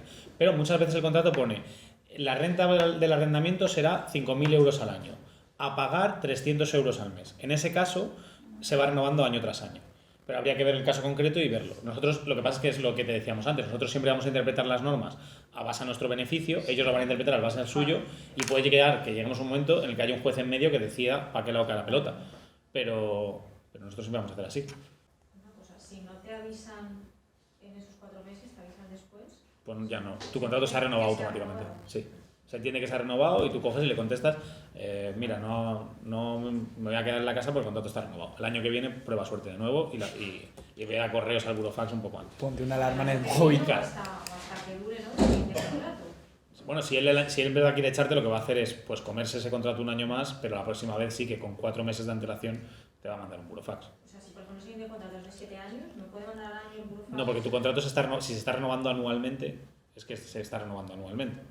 ¿Los procedimientos rápidos qué tiempo tienen los? Depende muchísimo de los juzgados, pero hay procedimientos, hay veces que... Mira, para conocer los tiempos yo recomiendo siempre una web. Hay una web que se llama abogadosparatodos.com. La verdad es que el pibe a la hora de comprar dominio estuvo rápido y es un señor que cuando estaba estudiando... Abogados para todos. Es un señor que cuando estaba estudiando Derecho, a su madre un inquilino dejó de pagarle y él dice que, bueno, que es de familia pobre, el inquilino dejó de pagar a su madre, él se cogió al agua ahí en una biblioteca mugrienta y tal, y debajo un paraguas se la estudió, le puso una demanda al inquilino, le echó y descubrió el puto sentido de su vida. Entonces se dedica a desahuciar y es el tío más especialista en desahucios desde el lado del propietario. Entonces, este tío tiene una web con minuto resultado de cuánto le duran los procedimientos judiciales. Rollo, pongo demanda a las 12:25 de un martes y echo al inquilino de una patada en el culo 3 meses después. Eso tiene una web que está completísima, 50.000 vídeos tutoriales. Ahí es donde puedes ver cuánto dura. Yo te digo, los contratos del sindicato, por ejemplo, pues en Fidere llegamos a tener procedimientos judiciales de más de un año, año y medio, 2 años... Puede depender mucho, ¿no? Porque, por ejemplo, a lo mejor tú acabas perdiendo el juicio, pero ahora mismo hay una ley de medida de suspensión de desahucios. Yo tengo gente con sentencia de desahucio de 2020 que siguen en las viviendas. Más los atascos correspondientes. Más los atascos correspondientes, más triquiñuelas, más... Vale. Sí. No, era para preguntar que si tenía ventajas lo del ordinario en este sentido. En este sentido sí, porque son procedimientos largos. Claro, o sea, es el ordinario y la demanda colectiva, ¿no? Sí. Hasta que se resuelva la... Claro, hasta que se resuelva el procedimiento ordinario en el cual tú estás diciendo que tienes cláusulas abusivas, si por ejemplo el propietario te habla de un procedimiento de desahucio, tú vas a poder intentar paralizar ese procedimiento de desahucio por perjudicialidad civil o litispendencia. Entonces, bueno, el caso de Blackstone en Torrejón fue el más paradigmático de eso. Lo que hicimos fue, pues eso, para evitar esas demandas de desahucio, decirle a los juzgados, oye, mira, es que nosotros también le hemos demandado al casero, y muchos juzgados dijeron, pues yo no voy a mover aquí un papel hasta que no se resuelva la demanda colectiva. Y eso hizo que Blackstone se sentara. Pero en demanda colectiva sí que aplicaría, o sea, esa cláusula ya sería abusiva para todo el mundo, ¿no? Claro, pero bueno, imagínate que en un bloque viven 60 vecinos y la demanda colectiva la ponen 30. Se retirarían las cláusulas abusivas de los 30 contratos a los que se reconozcan como tal, de los otros 30 no. Entonces, bueno, luego estamos viendo como qué opciones habría para intentar trasladar eso al resto de contratos, para intentar... sobre todo pues para crear procedimientos más rápidos de reconocimiento de derechos y de anulación de cláusulas pues en base pues eso, a otros organismos que tienen el derecho civil como la mediación y cosas así que están un poco más en bragas y que conocemos menos y que vamos un poco estudiando para ver cómo lo podemos aplicar. Me han sufrido 2 preguntas de lo que se ha hablado aquí. Una es la firma, que la firma nuestra hace muchos años la hacía siempre el portero, hacía el contrato porque los dueños estaban por ahí muy lejos y no les interesaba, le pagaban un poco y tal. Entonces, yo después, por si acaso, ya desde hace muchos años también estoy poniendo en el contrato, vamos, en los recibos de pago, el nombre del propietario que he visto en el registro este de la propiedad, ¿verdad? Sí. Pero ese contrato con una firma de un portero que ya ha fallecido, ¿cómo me puede afectar si algún día quiero hacer algo? ¿Tú eso lo sabes? En un principio, este tipo de cosas que son como muy concretas, lo que se ha venido utilizando es como que se ha establecido, por decirlo de una manera. Es decir, si tú has venido firmando, o sea, que decir, si se ha venido firmando a nombre del casero terriblemente fallecido y luego se ha seguido haciendo así y nadie ha dicho que eso está mal, pues eso ya es norma entre vosotros, por decirlo de una manera, y de repente ellos no pueden coger y decirte, no, es que en mayo de 2023 esto viene a nombre del casero y no a mío, así que te echo.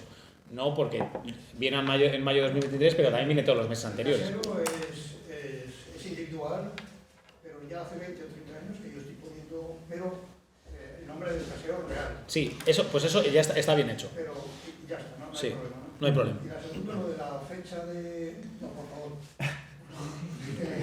La fecha de... ¿Cómo se llama? De despido, de preaviso, el mío subcontratante es el 19. Entonces, ¿es un mes, en 4 meses o es según la ley mía, que es la ley 64? Eso es según tu ley. Según mi ley. Eso es. Vale. Entonces tu contrato es de renta antigua y no hay plazo de preaviso, porque mientras tú quieras seguir en la vivienda, el propietario tiene que mantener ese contrato. Eso es. Eso es.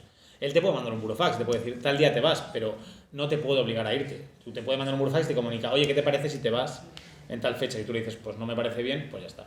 Me lo van a pasar porque si hay fallecimiento de familiares y me voy a empezar a tener esos problemas ya. Seguro. Vale, pero esos problemas, mientras que a ti te cubra la ley que tiene la prórroga obligatoria, a ti según te llega ese burofax es tan fácil como de coger y decir, mire, en relación a la cláusula tal, de la lau de tal año, que estaba en vigor en ese momento, yo tengo derecho a la prórroga, mi intención es seguir en el inmueble, así que muchas gracias por su comunicación, le seguiré pagando la renta. Por ahí creo que estaba... Sí, tú y luego tú y luego tú. Vale. A ver, es que estoy un poco liada. ¿Estamos obligados como inquilinos a pagar el impuesto de transmisiones patrimoniales, ITP? Yo creo que no. ¿Obligados? No. Obligados por ley no. Si lo has establecido en el contrato habrá que ver hasta qué punto. Claro, es que leí, no sé dónde leches, que estábamos obligados a eso, al ITP y a la tasa de basuras. No. O sea, obligados por ley no. Obligados por ley no. Vale. Obligados por el contrato igual sí. Vale, y otra cosa, relacionado a lo último que has dicho, si no te detienen en una acción sindical y claro, no te sabes el número al que tienes que llamar. No, tienes que saber... el número... bueno, muchas veces te dejan tu móvil y te dicen, mira a ver a quién vas a llamar. Y ahí podrías mirar el de la abogada también, ¿no? O abogado. Puedes intentar hacer la anchoa, lo que pasa es que es verdad que el policía está ahí y lo mínimo no te deja, ¿no? A lo mejor cuando ve abogado en vez de mamá dice, give me this. Vale, y otra cosa más ya. En caso de ser, por ejemplo, una abogada que sea laboral, porque tú la conoces de laboral, no te puede... Mientras que esté en el colegio de abogados registrada... Vale, da igual, independientemente. Claro, si tú designas un abogado o una abogada que tú conoces el nombre y los dos apellidos, lo que hace la comisaría de policía es llama al colegio de abogados. El colegio de abogados tiene los redes de contacto de esa persona y la llama. Puede ser que la llame a las 4 de la mañana, puede ser que esa persona no coja el teléfono a las 4 de la mañana porque esté en otro sitio.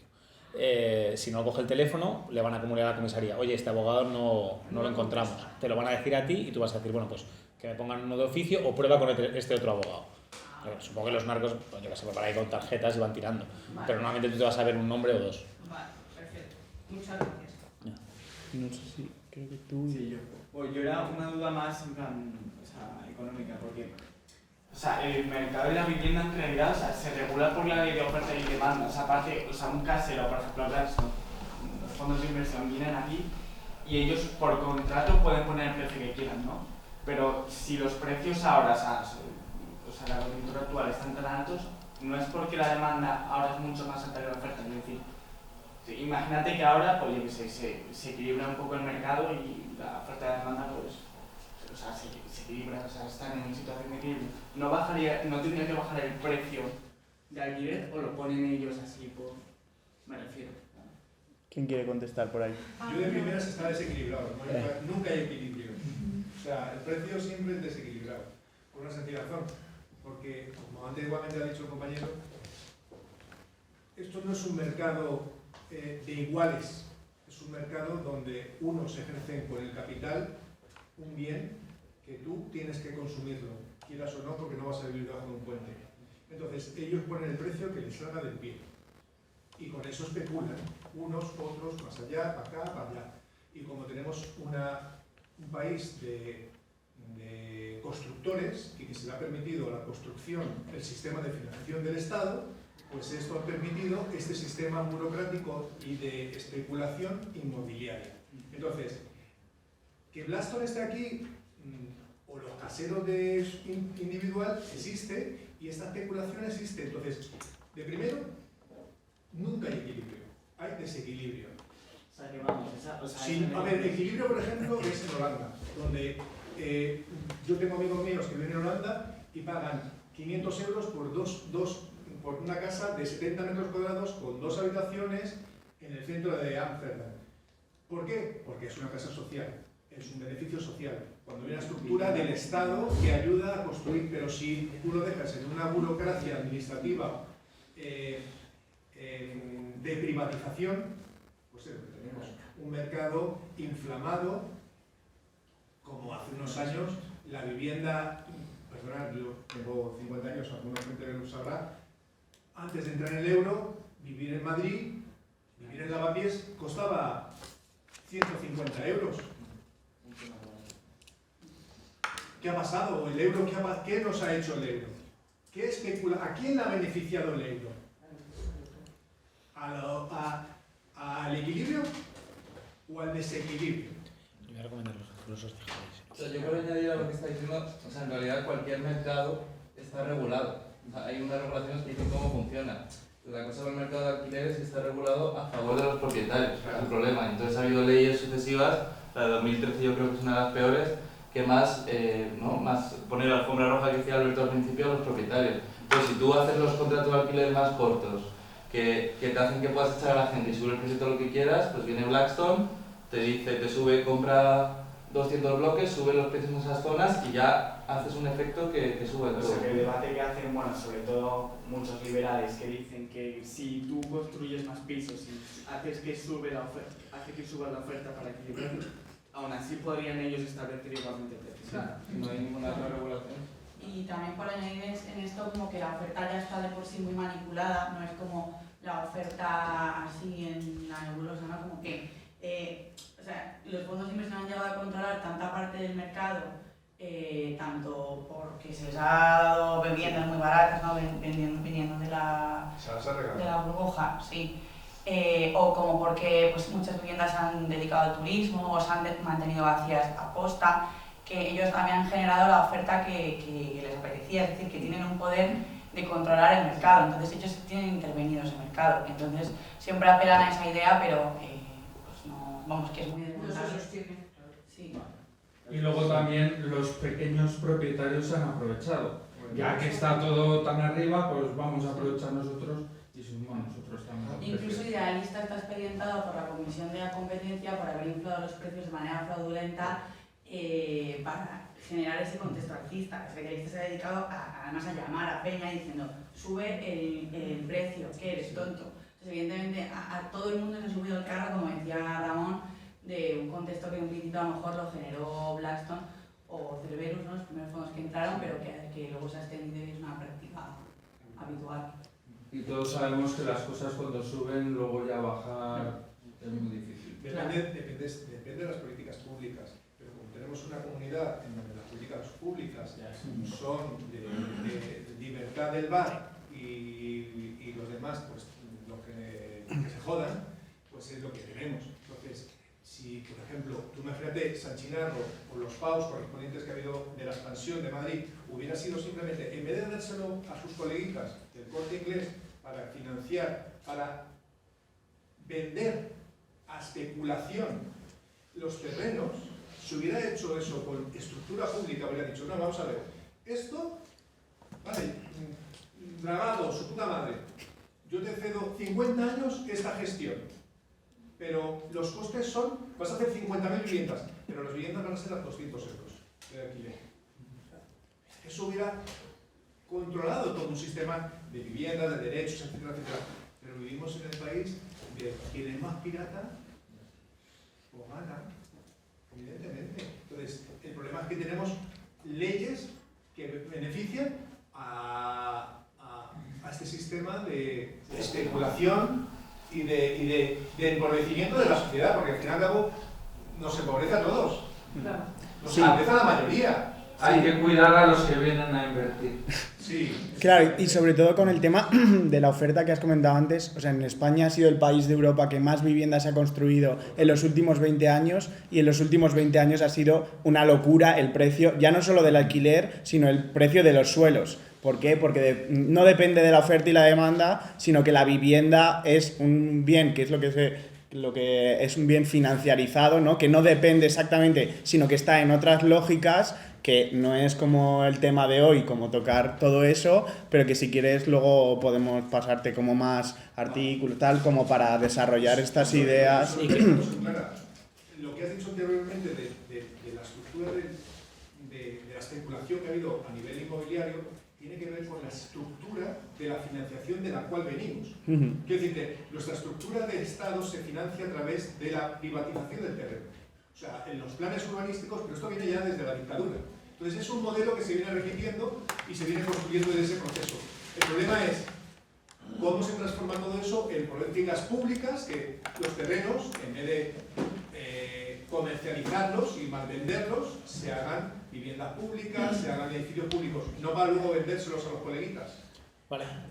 Yo una cosilla, bueno, un momentillo, son a efectos así como de tal, son menos 10, entonces, como yo iría planteando la idea de ir cerrando cuanto antes, porque es viernes, y no es viernes. ¿Es viernes? No, y si queréis hacemos un par de dudas más. De todas maneras, creo, recogiendo también un poco todo esto que ha salido, creo que a lo mejor sería interesante una jornada de formación colectiva de cómo hemos llegado aquí, quiero decir, cuáles son las políticas que se han llevado aquí, o si realmente el Estado y la oferta y la demanda es lo que está regulando el precio o no. Creo que sería muy interesante que nos lo planteáramos. Todo tiene solución, o sea, porque realmente veo como que todo está como muy podrido, por así decirlo, por mucho que a lo mejor hubiese una ley de la leche de la LAU, si luego hay otra privatización, pues como ha comentado él, de los suelos y demás, ¿de qué no sirve? O sea, tiene solución y la solución es pelear por unas normas. Primero, yo creo que sí que hay una solución. O sea, la solución es organizarse como que organizamos. Eso. Y luchar. Ya, sí, pero, o sea, como que lo veo como muy a largo plazo y a no sé. O sea, que no sé si podríamos contaros luego una cosa de... Sí. Vale, ahora lo vemos. ¿Las viviendas turísticas están metidas en la LAU? No. No, la vivienda turística es uno de los elementos que la LAU en el artículo 5, si no me equivoco, excluye de forma específica. De hecho, eso es interesante porque también... El ayuntamiento no nos ha cerrado ninguna zona, estamos desesperados. De hecho, la mayoría de las viviendas turísticas están reguladas por normativa autonómica y a veces incluso reguladas por normativa local, es decir, depende de la legislación concreta de la comunidad autónoma o del ayuntamiento. Es muy interesante y es un tema a meter caña porque claramente lo que hay es una liberalización y un abandono de legislación de eso para que se pueda hacer lo máximo posible. Respecto a esto, si tú ves que una vivienda no cumple los requisitos que tiene que tener para poder ser alquiler vacacional, ¿qué puedes hacer? ¿Dónde puedes denunciar o qué puedes hacer? Pues es interesante, yo ahí no tengo la respuesta, pero sé que Lavapiés Donde Vas, que es un colectivo que estuvo en funcionamiento, si no me equivoco, desde 2017 a 2019, tiene una web que creo que sigue viva, que sigue subida, en la cual se planteó cómo hacer y se establecieron como procedimientos por los cuales tú podías denunciar eso ante instituciones. Es verdad que en la práctica, tanto Lavapiés Donde Vas como otros colectivos lo han intentado y en la práctica es que existe un abandono institucional por parte del Ayuntamiento de Madrid en los cuales pues tienes una serie de puertas a las que llamar y decir, oye, esto no se está cumpliendo, pero no hay nadie que te abra esa puerta.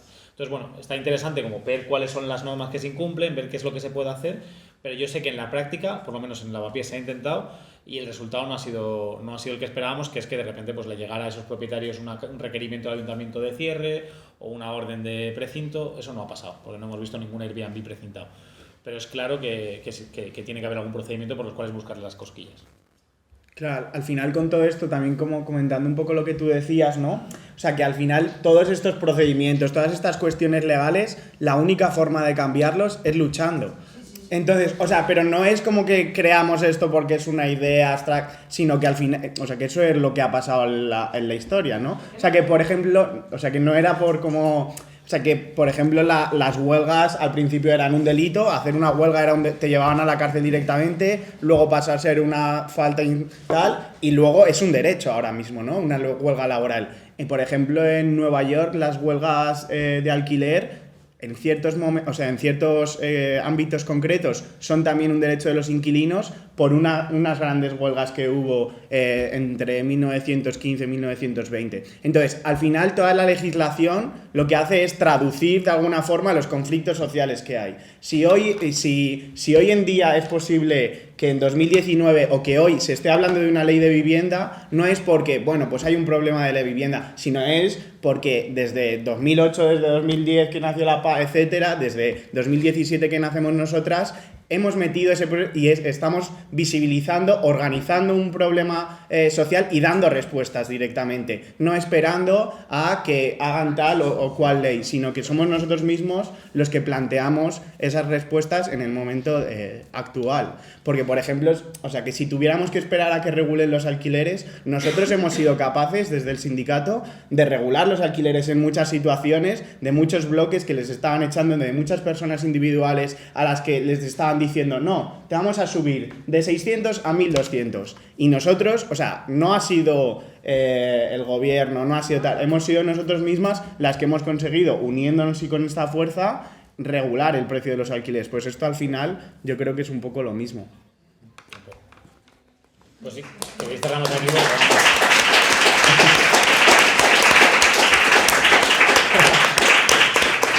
Vale, pues nada, un placer y nos vemos en la próxima.